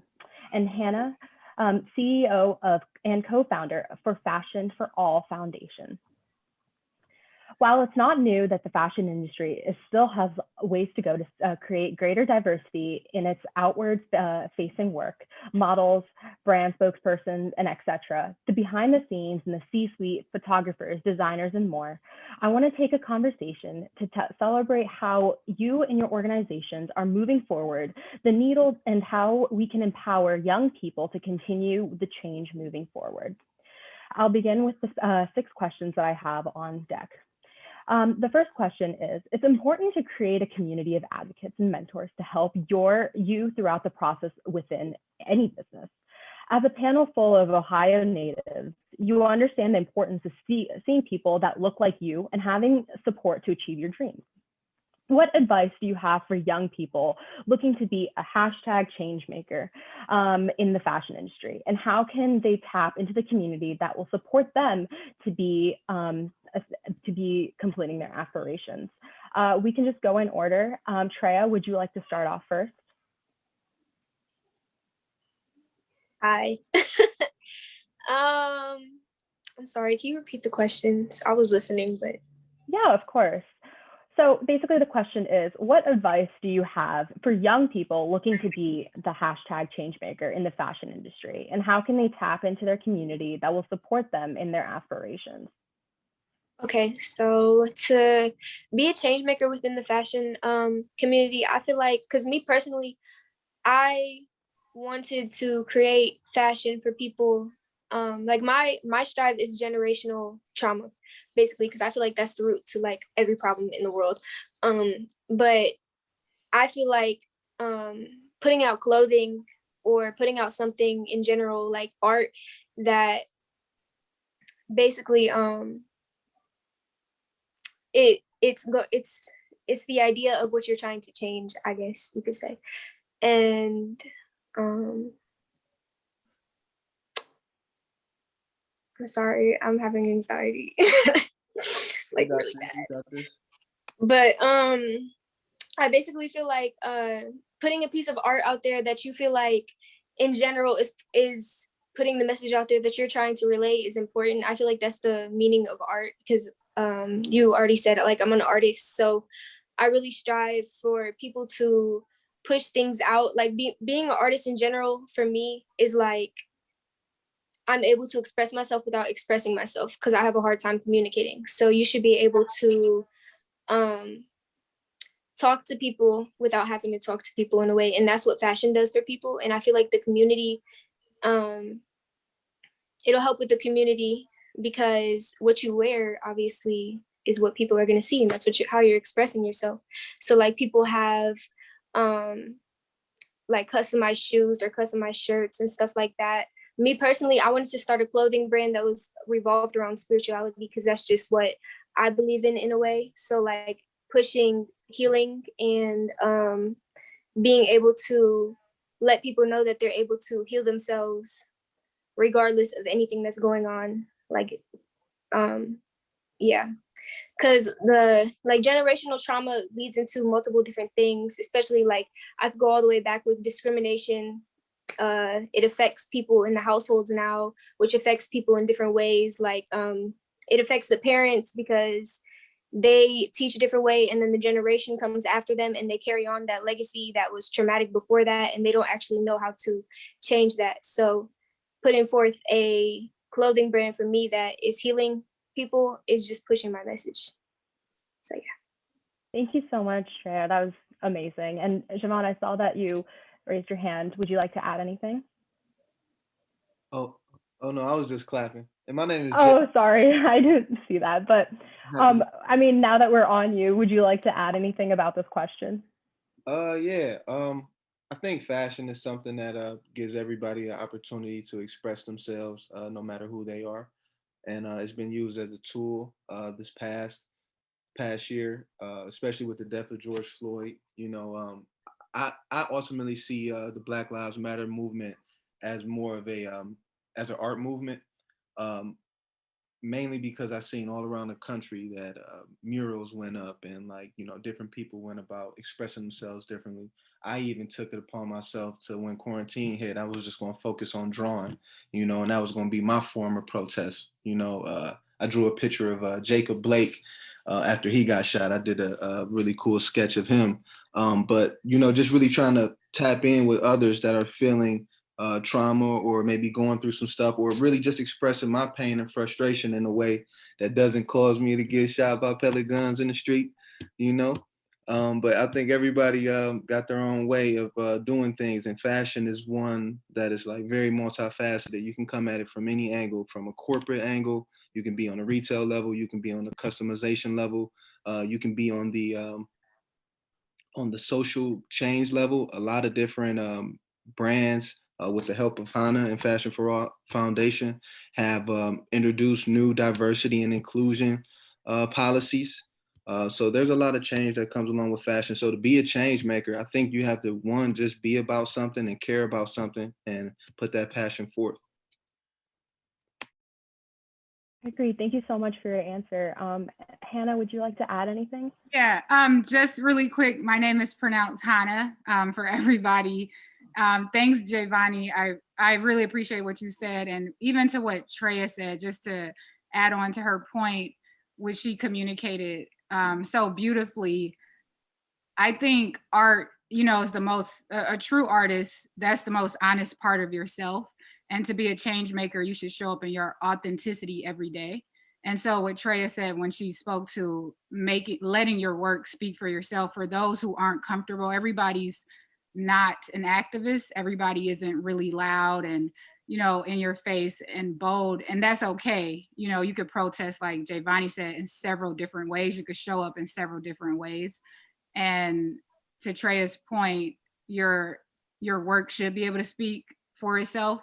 And fashion allows you to communicate that first and foremost with your appearance. So you're always telling a story in your appearance. And that's also a common thread back to the community. What we have in common, we have more in common than we have apart. And it's really important to remember that in these times. And a change maker is just standing in their authenticity, showing up fully in who they are, not compromising, being unapologetic about who they are, and standing on their convictions. So that's what I would say a change maker is. Really quick, I don't think everybody knows, Hana was the first to stage a silent protest at New York Fashion Week, and it went crazy. It went crazy. Like, all of the big news publications came out, and it really put a focus on what was happening to our people in the community. We didn't know that, and thank you so much, Anna, for actually expressing that. And I would definitely want to continue this conversation, but I definitely want to hear Alexander, John's opinion. What would you think about this question? So for me, I think that I agree with everybody's standpoint on it. I think that I've experienced a lot of trauma as a kid growing up in the projects. And so art was my only way out. I had no other choice. And like Hannah said, it's your voice. You know, my originality is what got me here. You know, of course, God had my lane, but this was me standing in it and saying, hey, I have a message, you know, and I have something to say through my art. And I'm always telling stories. You know, if you follow me on Instagram, you see my launches, they always mean something. And I tell the brands that I work with, I don't want to do something for hype. I want to be able to tell my truth. And so I only take, you know, opportunities that allow me to be original, that allow me to tell my story, because it then inspires other artists in the true way to gain not just fans, but a following and people who really support your movement. And you also have people who look at your art as your testimony, you know, and they say, hey, I can relate to that. So now, you know, I'm inspired to go and get in my studio and work. Even though I have this trauma, this is my way out. You know, so for me, being a change maker is a part of my everyday life. I understand that there's nobody else that can do it for me. It has to be something that, you know, I do through my art so that other people can be free. And I also have this like saying that I tell the younger artists and just anybody who's aspiring to work with brands or feel like they want to get out here, you have to be a maker, you know? So I love that fact that, you know, you have change and you have maker in there, because I believe in making something. I had a lot of trauma in the beginning of my career by trying to work with a lot of brands who really didn't want to work with me because maybe I didn't have enough followers, maybe you didn't know me, or maybe I wasn't the right color. No matter what it was, these brands actually stole from me and actually took my ideas, but they never wanted to involve me in it. And so I had trauma from that. And what I learned from it was that I don't have to ask anybody to make my idea if I can make it myself. And so being a change maker for me is the epitome of becoming someone who understands every process, everything it is that you're trying to do. And you learn that and you actually start executing, because when you can actually do the idea, then nobody can tell you no anymore. Thank you so much for that. It definitely was very inspirational to hear from you. I do want to move on to the next question. I will definitely get to Mr. Cadwell just in a second, but I do wanted to ask Alexander, today you are an accomplished footwear fashion designer, but how did you get to this point in your career? I know you explained a little bit in your conversation in just this conversation, but what changes have you seen in the industry that produces the opportunities for young creatives to enter this space, and how does this happen? So for me, it was just practice, you know, continuing to do what I do when nobody's looking, when nobody's, you know, clapping. I'm putting in work, and, you know, that's the reason why I'm on this call. That's the reason why I got asked to be on this call, because, you know, people know how long I've been at it. I mean, I've been doing what I do since 2004, you know, and so I think right now people are watching me reap the benefits, and I've done some amazing things. But when we talk about bank account changes, lifestyle changes, these things are like maybe last 5 years. So from 2004 to now, it's just been me continuing to chip away at what I wanted to be looked at or perceived as, because I didn't come from a school background. I didn't go to school for design. I actually started off as somebody in retail and moved my passion of art through retail, and then ended up in sneakers like by happenstance. So a friend of mine was supposed to do some sneakers for a store that I was doing some visual merchandising for, and he flaked out 3 days before the store opened. So the guy then asked me, can you do the shoes? And I'm traumatized, because what people didn't know, the very first shoe that I did was a failure. It was so bad to me that I actually didn't even show it to the client. So by this guy asking me, could I do it? I went back to that moment of trauma, and it was that moment I had to say, either you accept the failure or you try to actually get this done and move about it a different way. So that's how I kind of got in here. And then from there, I'll say that something phenomenal that happened for me was that Foot Locker has this guy, John Hockadale, buddy of mine, Munch, now works over there. But John hit me up and he wanted a job to be done. This is like 2016. And he's like, can you do, WWE shoes? I'm like, yeah, cool. I'm a fan of it. It's a true story for me. He's like, I need 800 shoes done in like 2 weeks. And it was one of those moments again where it was like, okay, do I, have fear about this moment, or do I actually figure this thing out? Because it's a blessing if you actually are prepared.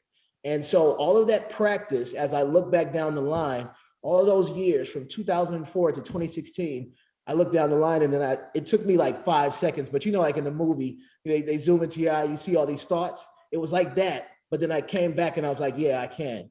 And me and my team were able to get that done, and it ended up creating more opportunities. I mean, Foot Locker now works with a ton of artists that I know, people that I've introduced them to, and it's just amazing to see the growth. So that's how I got here. It was by continuing when nobody thought I could do what I do, and then also just moving past my own fear of what people would say about my art and my designs, and then just being prepared for that moment, because it comes to everybody. The opportunity will come. Are you ready for it?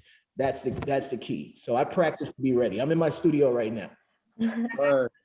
Thank you for that. I definitely want to head to Karan and ask him. Foot Locker has recently announced 2 major initiatives dealing with soul, a programming aspiring footwear and apparel designs, and the Community Empowerment Program, which will provide nonprofit organizations to promote racial justice, equality, and youth empowerment in career readiness and community health, wellness, and recreation. Can you give a bit of information about these programs and the commitment that Foot Locker is making to support a greater impact to communities of color, and what made Foot Locker establish these 2 initiatives in particular? Yeah, so I think these things were pretty much in place well before I joined the team. I know they've been pretty hands-on in the community, but really a lot of things that happened last year and social justice with George Floyd, et cetera, helped bring these things to light, and also, let us control the narrative a little bit. For so many years, these corporate companies, they had the right to push out to the consumer what they wanted to. And for this one time, they finally listened to the consumer and made an impact. So I think there was just, pressure building up as far as the community wanting to be heard. The spotlight was put on the people, the minorities and people of color overall, and the lack of, lanes that they have to these type of assets. And I think that for once, it was just a situation where we came together as a people, even the consumers, even the employees at Foot Locker, and they heard us. We're to the point now where these corporations want to put out what the consumer cares about, and that's a big thing that they care about. And we, in minority communities, we don't really have access to those things. So, given the platform to help design and apparel, design clothes, we also have a lead program, which is really focused on buying Black-owned businesses. So produce companies like a Midwest Kids, which is a Black-owned company from Ohio. We have a company named Black-owned Everything, which is Beyonce's stylist, Zarina Akers. We're working with her. There's a lot of companies that we're investing to just to be able to help the Black community, that product, Nikes and the Adidas of the world. So it's a big overall initiative. And I think that, going forward, we're going to be heard, whether, regardless of what corporation or what executive, if he's not fond of it or not. The point is that these kids now, they want to be emotionally connected to product. They want the story to be told, and they don't want you to pivot around it. So a great example is for Black History Month. This past Black History Month, Foot Action put out a capsule just literally blatantly considered a focus on Black History Month. We had hoodies that said Black History Year, and that product was like, as soon as you go in the stores, it's right there in all 250 Foot Action doors. So it's to the point now where if you believe in something, you have to really stand by it, put it on the shelf, and not, be afraid to show face and be consumer facing with these issues. Thank you so much for your discussion about especially what Foot Locker has done. Unfortunately, we do not have enough more time to actually continue this discussion, but it was so nice talking with you. And I definitely want to thank each and every one of you just for participating in this discussion and actually hearing how vital the fashion industry is. So I'd like to thank you again, and I'll send it back to our MC, Frankie, to present the next panel. Thank you so much, Jatisna, and thank you to all of our panelists. Now, let's jump into another Changemaker video, and here is Frank. Hi, my name is Frank Austin. I began to start with EYEJ in 2017. The reason that I am a Changemaker is to change the misconception that people have on our community and to empower our youth to see the change they are looking for. The reason I feel EYEJ is important is so that the youth can see someone from their community trying to make a difference. Thank you guys so much. Thank you so much, Frank. And now let's jump into our fifth panel. We're talking social media influencing. And our moderator of the evening is Richa Kalukni. Sorry. Welcome to the influencer panel entitled The Revolution Will Be Live Streamed, Social Media Influencers and Their Role as Digital Changemakers. I'm Richa Kaklani, EYEJ Youth Council member. I joined EYEJ because with the pandemic, I wanted to find a remote volunteer opportunity I could take part in. I found out about EYEJ online and I joined the All-Star Reading Program where we read books with middle schoolers to boost their reading comprehension and to foster discussions about social justice. I loved how EYEJ actively worked to solve issues in the neighboring area, so I decided to join the Youth Council because it gave me a way to make a real impact with a diverse group of individuals. As part of EYEJ, I help organize, promote, and execute our fantastic events, and I even had the opportunity to be interviewed for a newspaper and be featured in a podcast. For tonight's conversation, please use hashtag #BeAChangemaker and hashtag #InspiredByYouth on your social media channels. We want to amplify this event across the country, so make sure that you are sharing this moment and movement online. For the next few minutes, we will discuss how young people can elevate their voices through social media to be today's change makers, and the intersections of social media, advocacy, and the role that young people can play in bringing important issues to the national forefront, such as Black Lives Matter and the Me Too movement. Before we jump into the conversation, I'll introduce our amazing panel. And please correct me if I'm mispronouncing your name. Kiara Aguilan, Influencer Partnerships Manager at Digital Media Management. Frank Austin, EYEJ Youth Council member. Tony Hart, founder and CEO of Sheikah Media Group. Brittany Moffat, marketing strategist. Nadia Okamoto, co-founder of August, and Edward Young III, professional speaker. So before we jump into the conversation, I would like to go around and hear from each of you in one sentence what your area of expertise is as an influencer.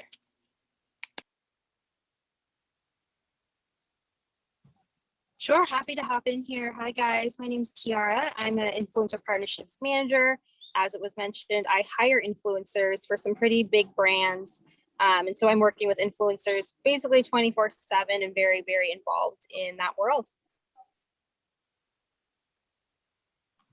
Can happen. My name is Brittany Odo, and I work as a marketing specialist for Lubrizol, one of the sponsors of this event, and also I'm a marketing strategist for According to Brittany, which is my company, and I work with small businesses to help them manage their social media accounts.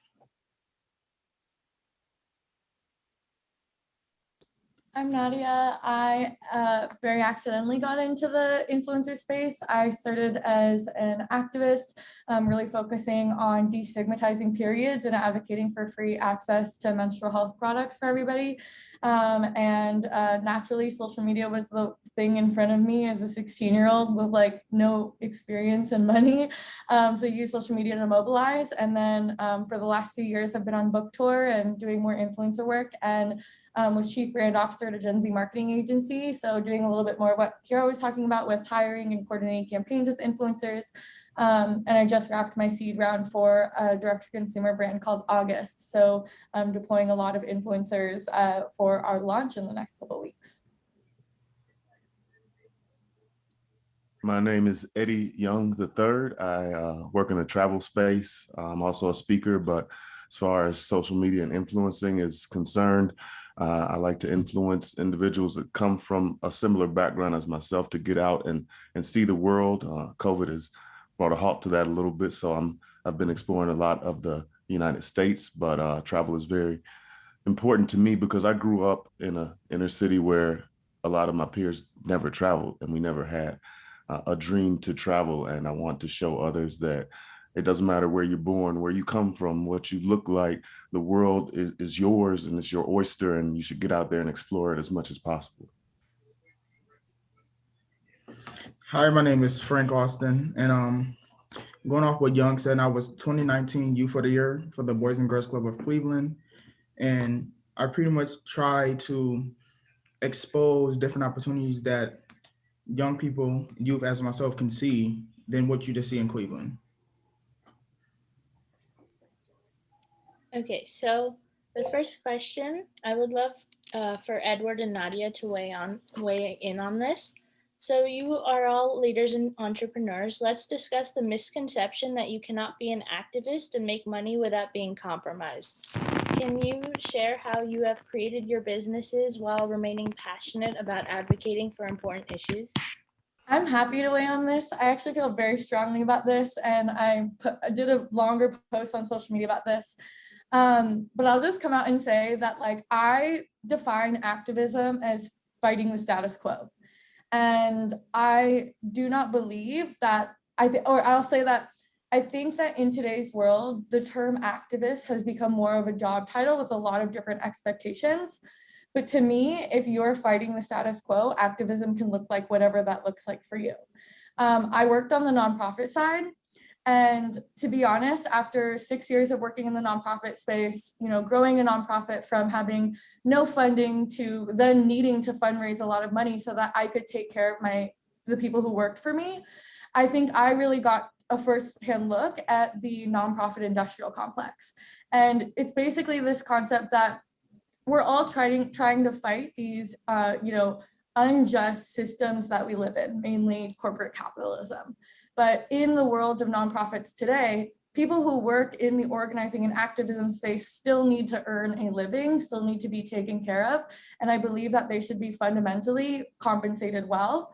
And from a nonprofit perspective, what you end up with is those organizations having to fundraise from businesses, corporations, private foundations, donors, private funders.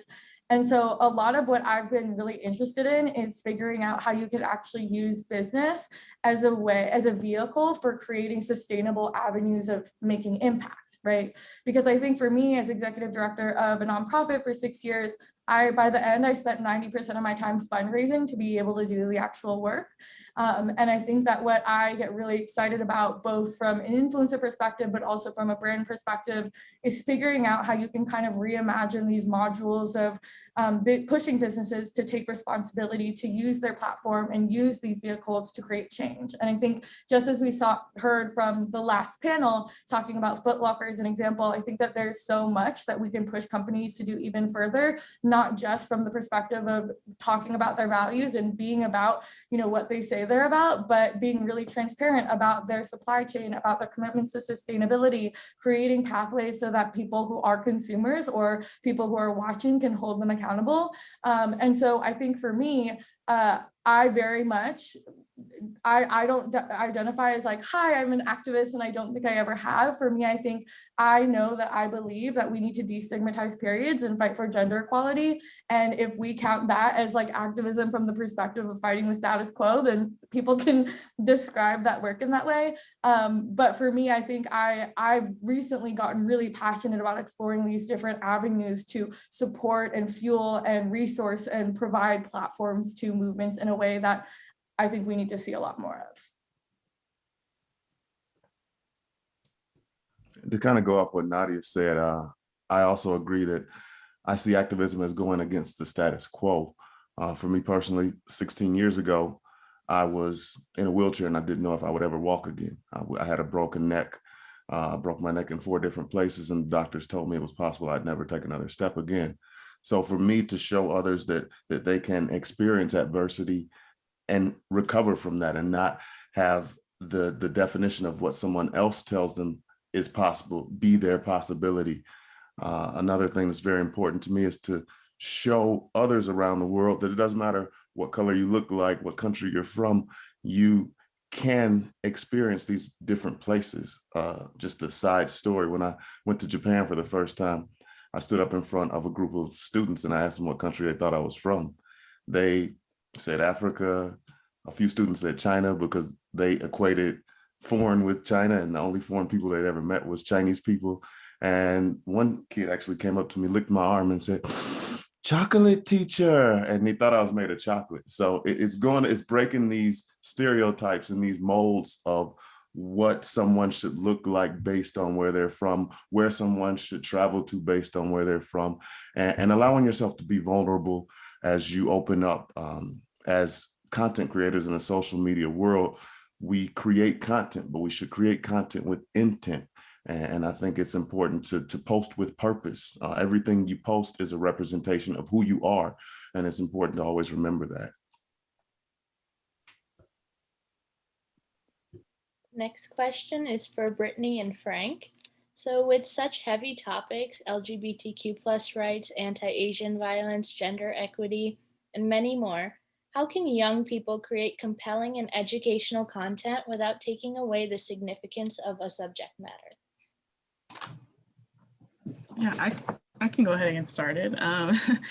I think that there's a lot of really great ways, and I think we've already seen a lot of that. I don't know. I'm sure all of us here probably, when quarantine started using TikTok, and I'm a millennial, but I noticed a lot of Gen Zers using TikTok and using it as a way to be able to talk about different issues. I learned a lot from as a millennial from Gen Zers from TikTok, being able to just them making videos and talking about different issues, and using that platform. And there's other platforms too. Now we have Instagram Reels, which has some of that similar, like the ability to reach more people really quickly. I think that those are two really great platforms. And I even tell my clients to make sure they're using those platforms, and being able to like Ed said, just being able to post with purpose and talk about the things that are important to them, even if it's I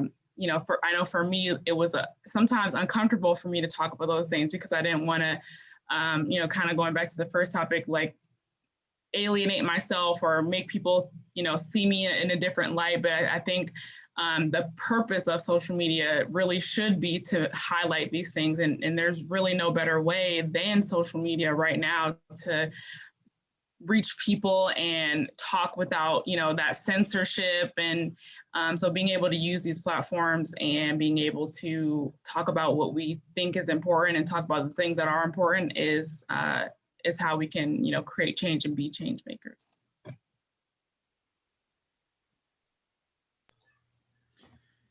And yes, I do believe like people that would have a bigger platform than others should post with purpose, like you said, and also talk with, a sense of urgency, don't want to offend nobody, and also showing that you as an individual can understand where another person is coming from, how they may experience different things by being who they want to be.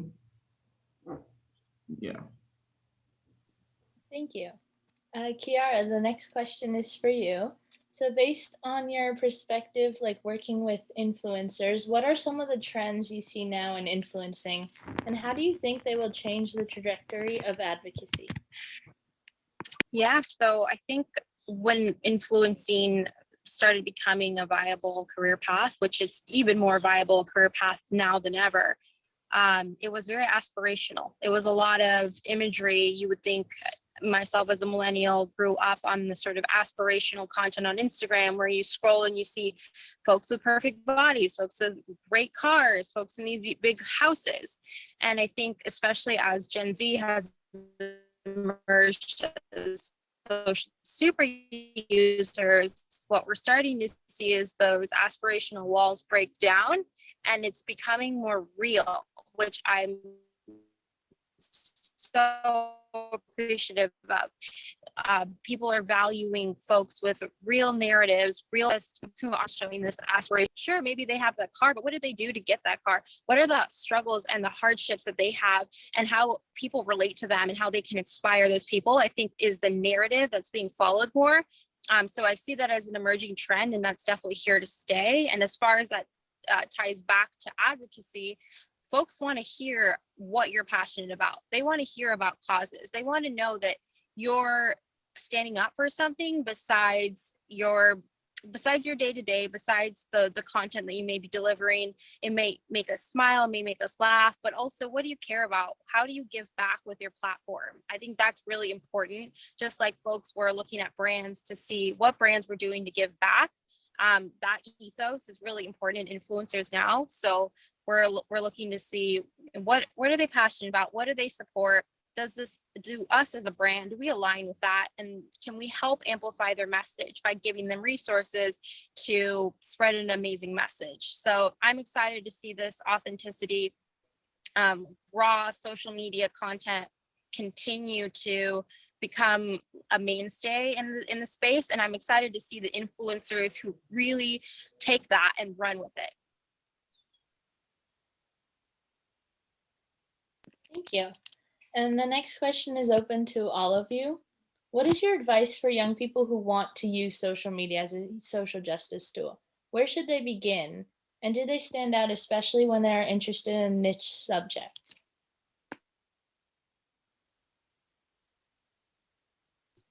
I can go ahead and start. I think an important place to begin is with a self-audit of how their social media reflects who they are up to that point. They should look deeply into whether or not what they're posting is truly representative of who they are, and then go from there, and then maybe hash out what they want to say or what they want to represent moving forward, and use that kind of as a foundation or a guideline, a baseline to fuel them forward from there.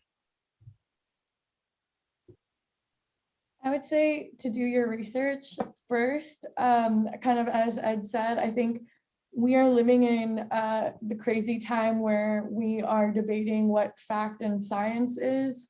And I think that especially in this era of, living with multiple accounts on multiple platforms for a very young age, with oversaturated platforms of content in front of you, it's really important to make sure that you do your research, especially when you are talking about, I think, political news and otherwise.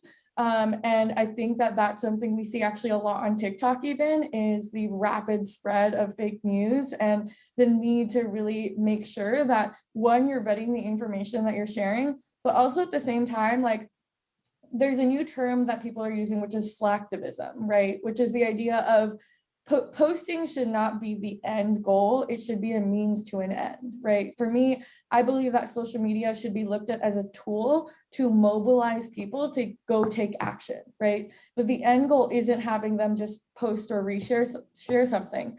It's about doing so in the anticipation that they're going to inspire others to change their behavior and beliefs, as well as holding themselves accountable of doing the same, right? And so for me, I think, I'm 23 now, but I started on social media when I was much younger, and started organizing on social media when I was 16.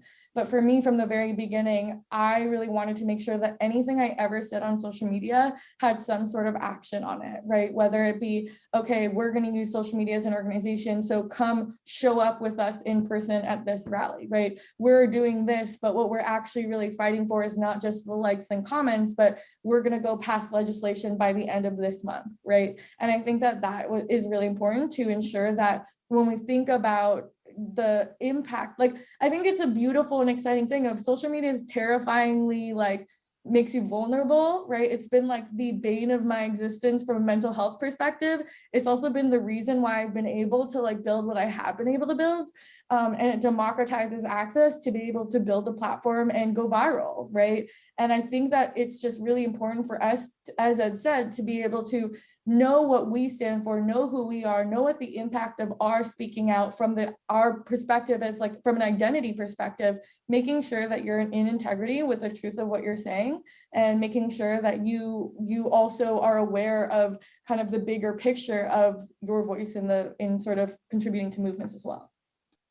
I would also like to add to this. I think something that is also really important if you want to use social media is to get started, is to also kind of like what Ed said, is self-auditing yourself, but also social media is very this type of work, especially if you're going into activism work, is very hard. It's very taxing on yourself, on your mental health. So I would also say to spend some time, practicing self-care, practicing like not spending so much time on social media, because that's social media can be actually really detrimental to our mental health, especially. So I would say, make sure that you're able to place the right boundaries around your social media use, around, just especially when you're talking about like really tough subjects, it can be hard on you. And if you're not in a good place, then it's going to be harder for you to have that message and like reach the right people. If you're not in a good place, it'll be hard for you to do this kind of work.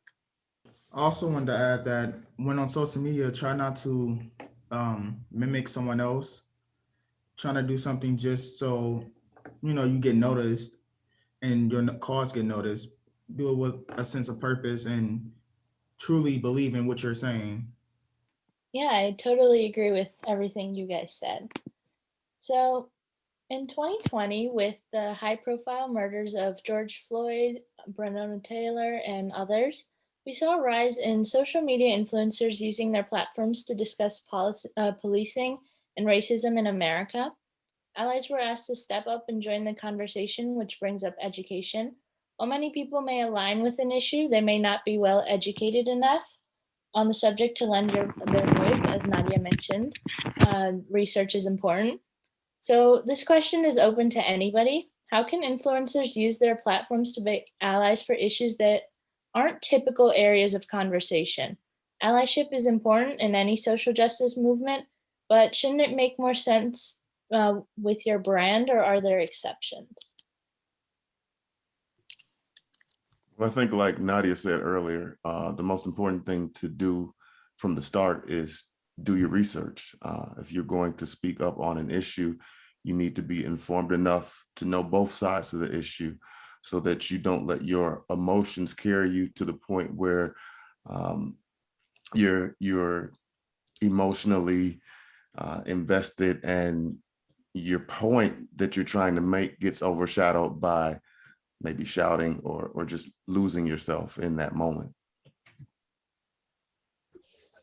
You know who I think does a great job of this is Amelie Zilber from TikTok. She built a great platform on fashion and beauty, but then I think it occurred to her at some point that there was so much more she could do with this platform that she had. So she started going out and making videos about really important issues. She was self-motivated to go research the issue and then make it into a TikTok where she broke it down into 3 easy facts. And she does this in between her other posts. And I think it's just incredible that she's been able to self-educate and therefore educate her audience of, 15 million people who follow her for other reasons and allow them to have an opportunity to really disseminate this information, which can get kind of clunky through traditional news media. The fact that she's done that with her platform is just incredible. And I think she's a great example of how an influencer can take more complex issues, break them down, and help use their platform to spread the right message. Yeah, thank you. So unfortunately, we have run out of time for questions, but thank you so much to our panelists, Ed, Kiara, Brittany, Frank, and Nadia. Your conversations were fantastic. If you want to learn more about the work of EYEJ, please visit our website, eyej.org. Thank you. Thank you so much, Richa, and thank you to all the panelists. I hope you guys are enjoying yourself thus far. We have one more panel to get to, so if you guys haven't jumped in the virtual booth or are hashtagging on all social platforms, be a change maker. Do so now. We are jumping into our last panel of the day, and we are going into sports. So I need a huge virtual round of applause for our moderator, Cameron Drayton. Hi, thank you so much, and welcome to our last panel, the sports panel. And the title of the panel will be "Shut Up and Play: How can changemakers in social? How can you be a change maker amidst social and racial unrest in America?" My name is Cameron Drayton, and I'm an EYEJ volunteer and master's student currently at Carnegie Mellon University. And during my few months here at EYEJ, I've helped organize the Power and Changemaker virtual event that we're on tonight, and also supporting in sponsorships.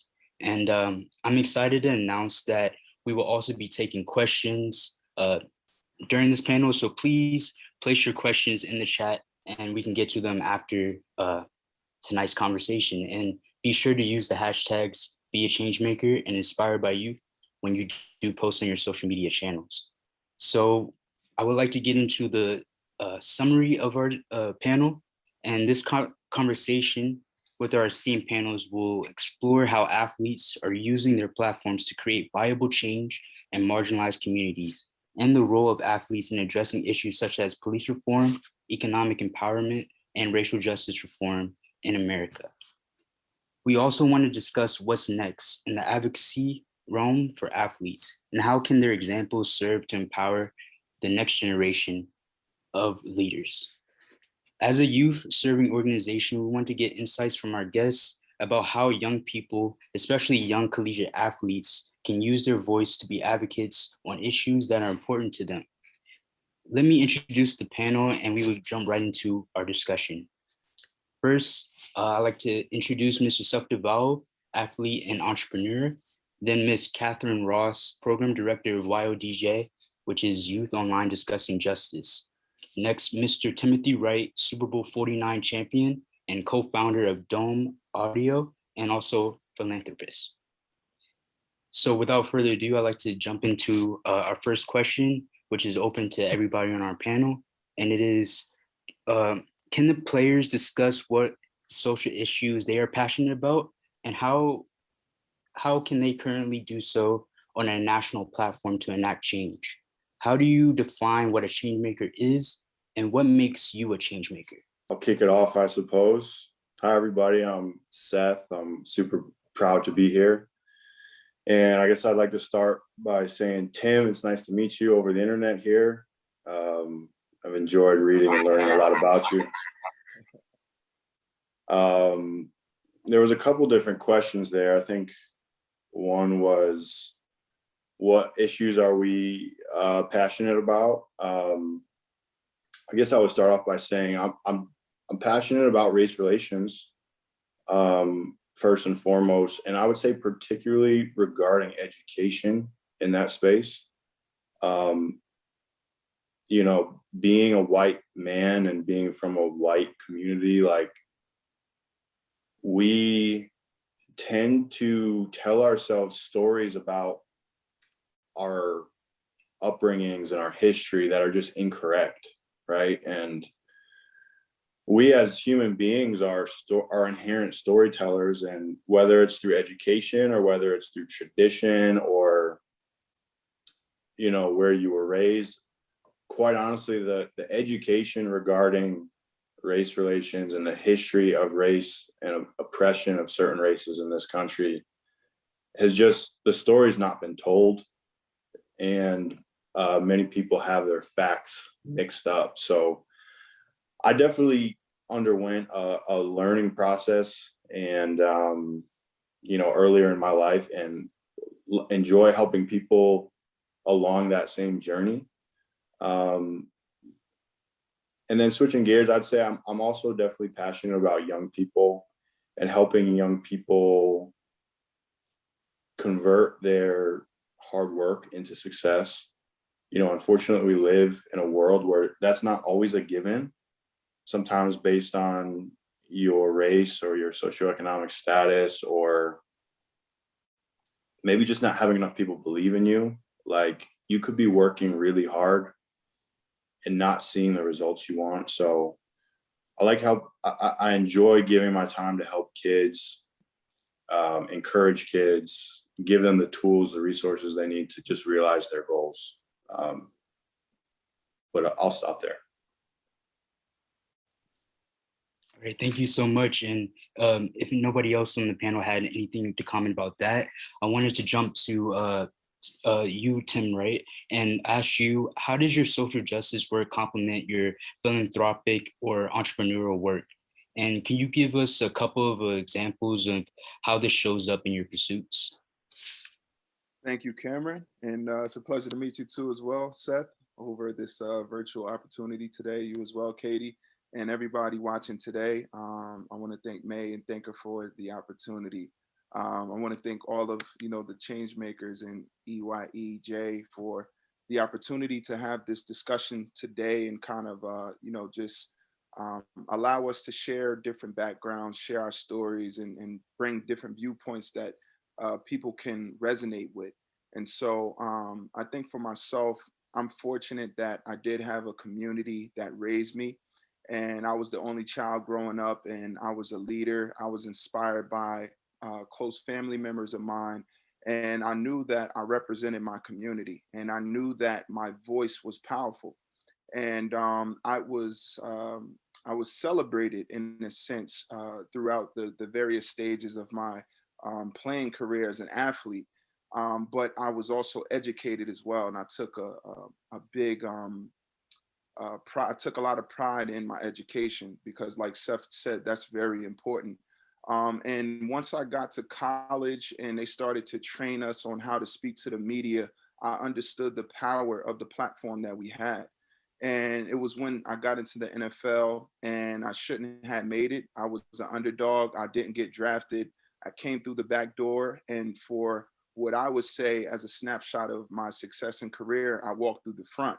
I was able to bring home some hardware with the New England Patriots. Tom Brady threw me 6 touchdowns. So I learned a lot from that organization on how business was ran.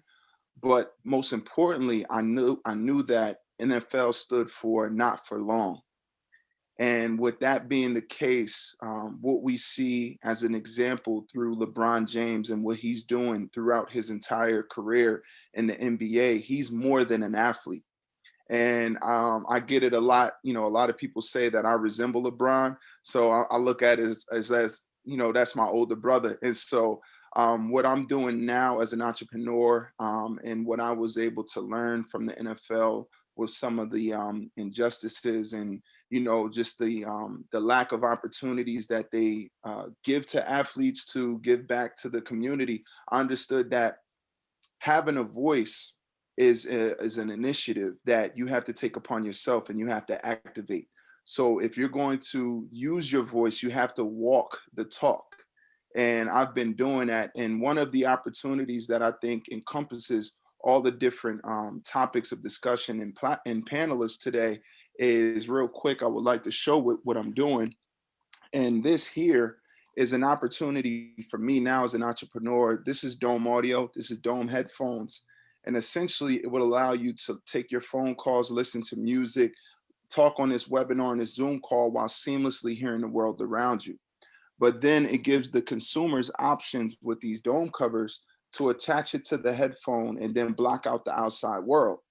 But one of the cool things with the dome covers that we have is this here. So this here, what you guys can see is Supreme. So this is the mobile billboard component of Dome Audio.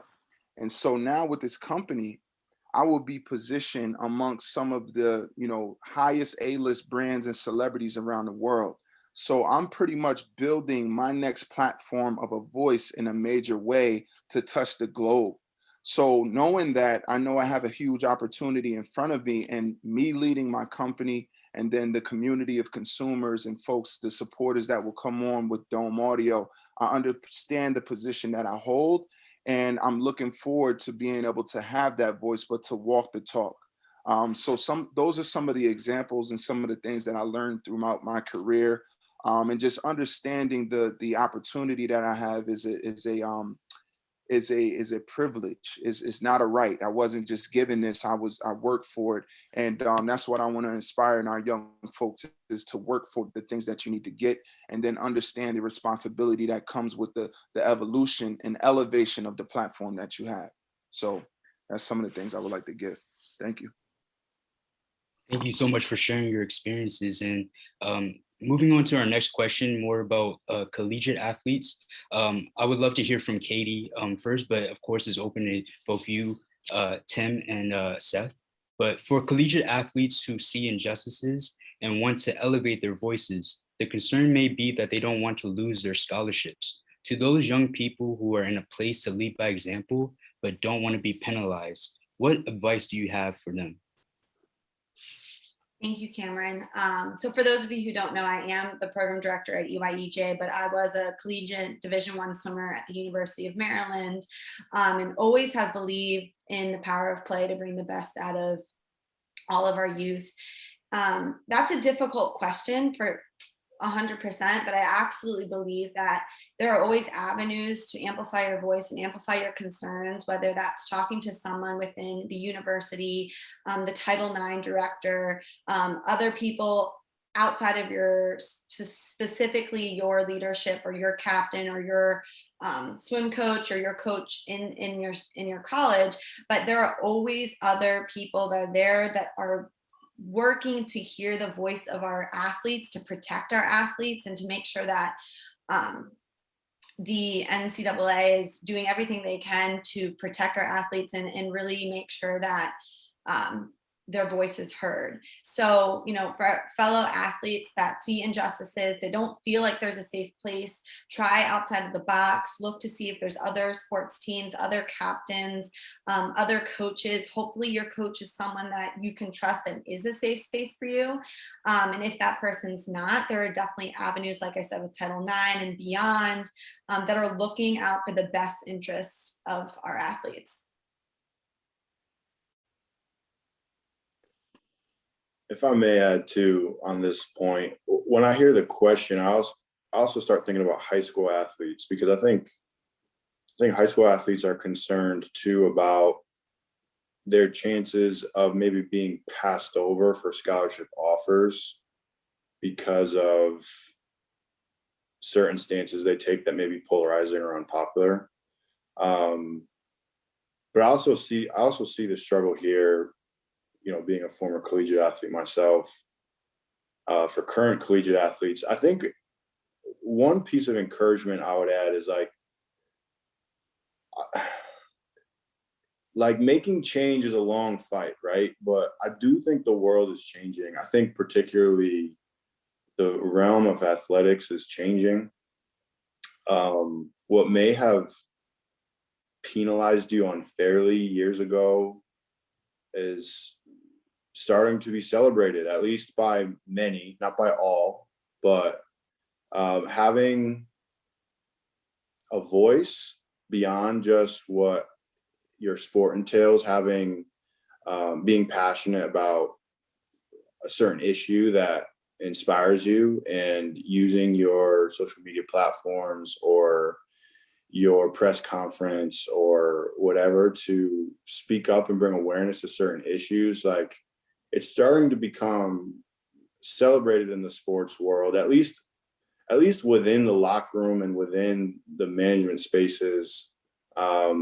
Like, I know some of it's performative, but like the NFL is trying harder to change.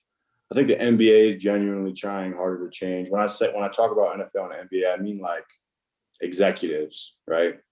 But also, like, you see people influential people in the college space, like Nick Saban, for instance, you know, the head coach for Alabama, really encouraging his players to be involved in current issues and to not just be an athlete, to not just shut up and dribble or whatever ignorance was formerly spewed, right? Like,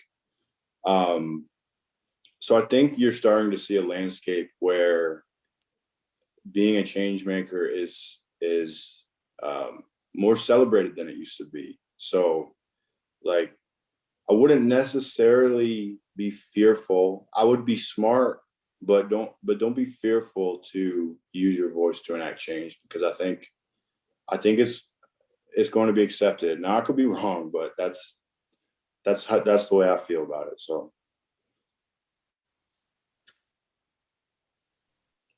Perfect. Yeah, and then just to stack on to asking Katie about her collegiate experience, and thank you for sharing, Katie, that you were a lifelong swimmer and a collegiate Division I swimmer at University of Maryland, Baltimore County. And swimming is one sport that we don't often discuss regarding the racial disparities and the lack of access for diverse communities. Today, less than 1% of swimmers registered by the national governing body for sports of swimming in the United States are people of color. Can you share your insights about the disparities in swimming, this sport, and how can we encourage little girls of color to see that this is as viable a sport to explore and thrive in as any other? Thanks, Cameron. Yeah, absolutely. So I think one thing, and this comes back to, there is a lot of inequity and inequality when it comes to the history of swimming that a lot of people are unaware of.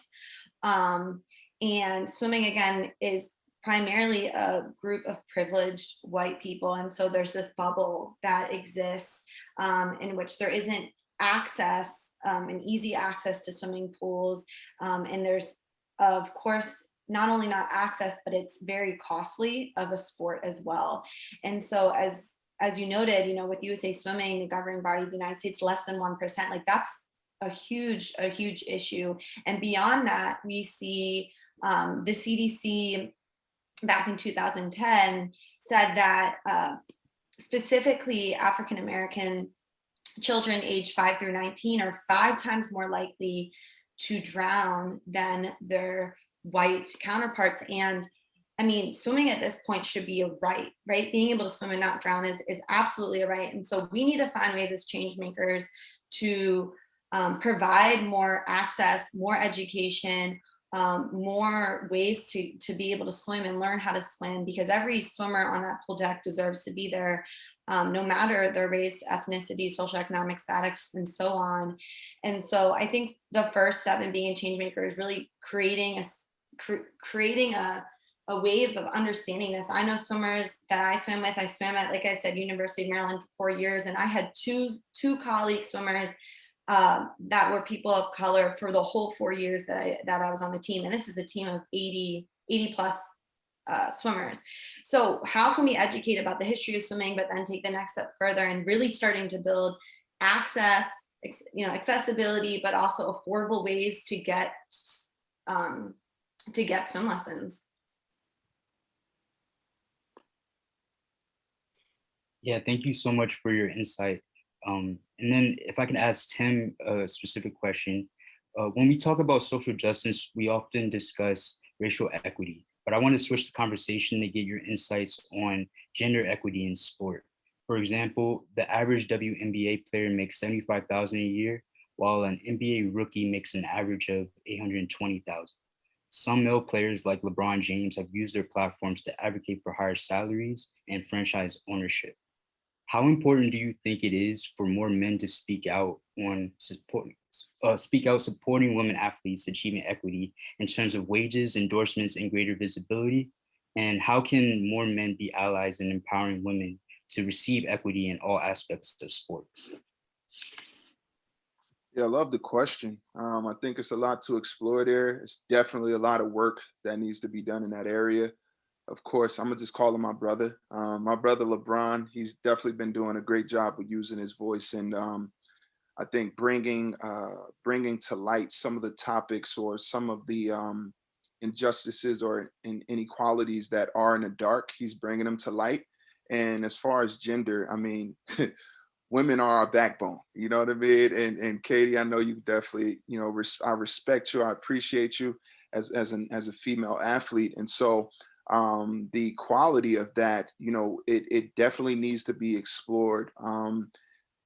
The sport industry is a business, and they look at from the top down. They look at, okay, how many games are played, how many athletes make up a team, what is your cap table, that meaning how much money can you spend each year on the athletes that you have. You look at baseball. You look at basketball, you look at the amount of games that are played from the men's side, and you look at the television views. So I think this just actually popped in my head. I think one of the ways that we can bring more opportunity to the female sports is by the fans actually consuming and watching the actual sport, because most of the money that's being distributed to the athletes when they're paid comes from the media rights. It comes from the fans that's watching the game. It comes from the fans that's going to the actual game live and buying the concessions and buying the jerseys and all those sales that we don't think. It's literally more money being played or being made in a sense outside of the actual playing grounds or the lines or the turf. And it's because of the viewership, it is because of the fan support with those tickets. And so if we have more fans watching the games and being tapped in, and we could raise the bar from the data standpoint that we see in those areas, that's then going to raise the bar for the female athletes to then get, higher salaries and more opportunities to promote themselves. So you see the Serena Williams, you see some of the female athletes that are, in the limelight in a sense, but we need more of it. And I think the way we can get more of it is by being celebrated more and celebrating our female athletes. So I think it pretty much will just come through the awareness. It will come from more men speaking up on that inequality of salaries and opportunities for females. And then I think that's when we'll start to see change in the behavior of consumer consumption for watching it, supporting it physically. And then that's when, as a result, we'll see that shift happening. So I think that's what, if I could throw it out there, that's what I see. Yeah, go right ahead, Seth. Yeah, if I can piggyback on that too, I think what Tim said is really true. I think one of the ways we drive viewership too, I think the media outlets also can invest more in women's sports. Like, for instance, I think there's a statistic that is out where, like, if you turn on Sports Center on ESPN, for instance, I think 3% of their airtime is devoted to women's sports. So the stories aren't being told, which doesn't drive the viewership either. Like, I think part of the reason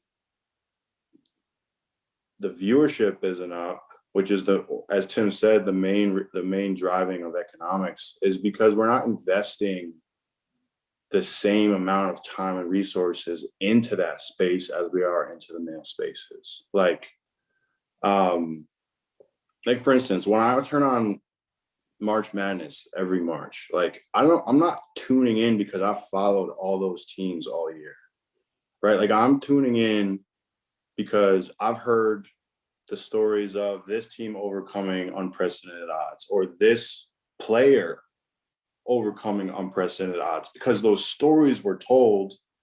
And most of us tune in not just because we're sports fans, but because we want to take part in those stories. We want to see those stories unfold before us, right? So, like, I just imagine that if we invested more into the storytelling behind our female athletes and our female teams, that, like, we would drive more viewership. And I think it's the part. There's a part that all of us can play, but I do think that, like, media in particular can invest more into our female sports. But that's all. I agree. Absolutely. Yeah, I completely agree. And we actually have a audience question that just got sent in. So what systemic issues do you hope to see addressed in the NFL or other professional organizations in general? I think in this climate of what the more than an athlete mantra or movement has created in terms of celebrating or highlighting, or, as Seth said, telling the story, that's critical. And it does come from the investment by these these publications, these platforms, these channels, the media overall. It comes from they're the holders of what the billions around the world consume. They're the gatekeepers. So by them telling the stories of athletes outside of what they're just good at on the playing field or the court or the swimming pool, if they were able to tell the stories of our other talents that we do have, I think that could make the power of play at a young age, as Katie said, that could drive more people to be inspired to play sport, because they'll see more athletes pan out to say, wow, they're not only, a great athlete or a superstar, but they're also, giving back into the community and making an impact, or they're also driving Fortune 500 business or the next unicorn. So I think celebrating and telling those stories, because it kind of just became a big cycle for the last several decades of just showcasing what the talent of the athlete can do on the court and in the actual playing grounds. But I think now bringing it out and telling that story of what they can do beyond that can really drive change in the community and inspire children at a young age to be more than an athlete. Thank you so much. And thank you to all of our panelists, Katie Ross, Tim Wright, and Steph Duvall. And this was a great conversation. Now I'll turn it back to our MC and our board chair, Michelle Thomas, for our final remarks. Thank you all. Thank you so much. Thank you so much to everybody out there. What a wonderful job. EYEJ, thank you guys so much. But right now, we're going to go into a quick sports Q&A. So I'm going to ask Sydney to bring up Seth and Tim back up so we can do a little sports Q&A. And then we'll close it out with Michelle and Mike. So you guys have professional backgrounds. We're waiting for Tim to pop back up here. But we do have some questions in from the crowd. So you guys can either, tag team it, or if one wants to jump in here. Oh, we have Katie as well. Thank you so much. So our first question is, sports can play such a big role in one's character development. How do you feel participating or even watching sports have contributed to your ability to be a change maker? How has it contributed to your ability to empower change makers? I'll speak to that a little bit. I think that when I was very young, I realized that sports had the ability to help me form relationships with people that maybe I otherwise wouldn't have pursued. I think there's a saying that goes like, some people live in community face to face, and others are in community shoulder to shoulder. And it's kind of a personality difference where like some people like to sit and talk about probably similarities, and other times, people spend quality time with each other just doing things together, right? And I think a lot of us in sports find that we develop relationships with people maybe that we didn't expect through just doing things together. And I think it serves to broaden the lens through which you see the world once you start making diverse friends and being a part of a diverse community. And, sports has always been used to create change. I think, especially when you talk about youth sports, like being a coach of a youth sport is about impacting people's lives, about impacting young people's lives and getting to teach them about self-confidence or teach them about determination or goal setting and to encourage them, right? Like too often youth sports is about winning and losing. It's not about that. It's about developing young people and encouraging them to be their best. You know what I mean? And I think I'm throwing a lot of things out there, but sports finds a way to bring diverse people together. And I think it's part of the reason why it's always been a platform for social change, because it's almost a microcosm of what we're striving for as a community almost. So Thank you, Seth. Thank you. So Katie, I have a question for you. As an athlete and change maker, who are people that inspire you? Coaches, teammates, past athletes, and young people? Wow. Well, I guess so first off, I just want to second everything Seth said. I totally agree. I think sports is really the facilitator to create change. And it has definitely connected to a lot of people that I see as change makers and mentors. Some of my best friends, people that really uplift me and challenge me to be the best version of myself and do the inward work, are people that I've met through sports. I definitely look up to a whole bunch of female athletes kind of across the spectrum of sports. of course, definitely Katie Ziegler, Katie Hoff. There's a few Katies up there that are fairly incredible Olympic swimmers. I have one of my best friends, Emily, is actually currently doing the Olympic trials for swimming, which is this June. I think in a week or so, Olympics will be next year. But there are a ton of athletes, and I think that when it comes to being an athlete, especially at the level collegiate and beyond, really requires inward reflection on what it means to be resilient and determined and confident. And they're all characteristics that align with being a change maker. And so all of my mentors in my life, or in some capacity, have been part of utilizing the power of play to really bring the best out of everyone around them and empowering me to be the change maker I am today. Thank you so much, Katie. Now, Tim, to wrap it up, we have one more question. There's been a countless number of times where national sports leagues have lacked accountability, penalized players for speaking out, or have demonstrated a lack of racial or gender equity. What steps are being made to hold these leagues, who have such an international presence, accountable and moving in the right direction? Ooh, I sound like if I answer this question, I need to be a seat at the boardroom. I'm telling you, I need to have a seat at the boardroom. Wow. Let's summarize it up, because this is a broad question. Yeah, it is. It really is. What steps are currently taken? You know, I truly think that all the points that we have covered in this panel, whether it's through the media outlets, whether it's through the social media from the personal users of the athletes, whether it's from the executives or the actual leagues themselves, the front offices of the leagues themselves, adopting what the people, the mass population, is requesting and demanding. I think to be able to challenge the status quo is some of the steps that I've seen, especially in the NBA, with, you know, putting certain things on the court to make that message, so that in the midst of the pandemic, that's the focus. That's what the analysts are speaking on. So it's gravitating the actual ears and souls of folks who are conscious of the things that are going on.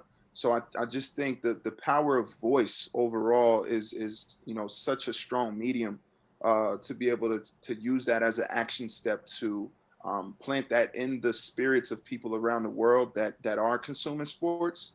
And I think that's one of the bigger things that we are seeing. And I could definitely see some of the silver lining of the pandemic, whether that's connecting individuals, the silver lining of sports, as Seth said, is bringing, you know, some of the most diverse backgrounds together to play one thing that they're passionate about and love.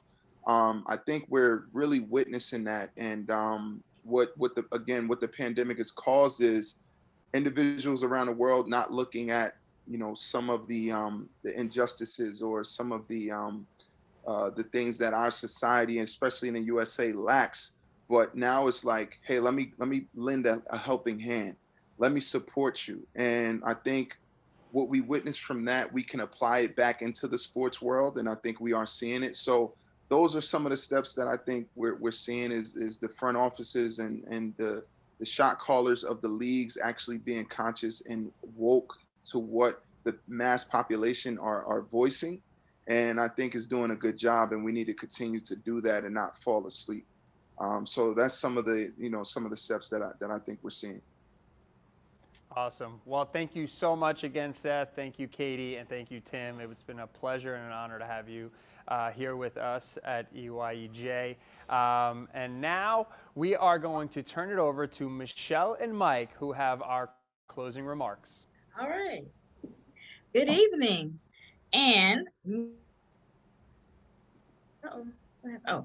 me, Michelle Thomas, the board chair, we would like to thank everyone who participated tonight, from our sponsors that are listed on the screen now, our speakers, our moderators, and everyone who has been involved in this wonderful event. I would like to also let you know, hashtags be a change maker means to me is being vocal, speaking up, making those changes, being loud, telling people what needs to be changed and how it needs to be changed, and doing it your way, no matter what people may say. You need to do what you think is best to make that change. I will now hand the mic over to Mike because he has some words to say as well. I'm Mike Bachmiller. I am the vice chair of the board here at EYEJ. First, we all feel that EYEJ is very unique because we provide a platform outside of social media for all of our youth to participate in social justice reform. As far as being a change maker, as somebody who's been, most of my life has pretty much been the result of privilege to have access to pretty much anything I needed from the time I was born. I will say that being a change maker is means that I need to be, we all need to remain open to understanding what else has to be, what else has to change throughout the world so everybody can enjoy the access and get the access to what we all need. That's part of why I'm here, because there's plenty of people, too many people who don't get the access that they've always needed, that I've always had the privilege of having without having to really ask, unfortunately, for everybody else. EYEJ, first of all, this event has been amazing. Everybody who stayed on this whole time, we thank all of you. Anybody who's joined a little bit after we started, we thank all of you. Frankie and EMRG, we're very grateful for how awesome you've emceed this event today. We are very thankful and grateful to, like Michelle said, our speakers, our moderators, specifically Kenyatta Skiles, who has been instrumental in putting all of this together for EYEJ. We don't know that this event could have been possible without Kenyatta's time and effort. Earlier in the night, we saw a couple really impressive illusions, but there are no illusions about the need for support that our youth, the need for everybody to support our youth. And there are no illusions about the need for EYEJ to also receive a tremendous amount of support. From the time that EYEJ was created by our amazing co-founder, EYEJ has been bold from the get-go.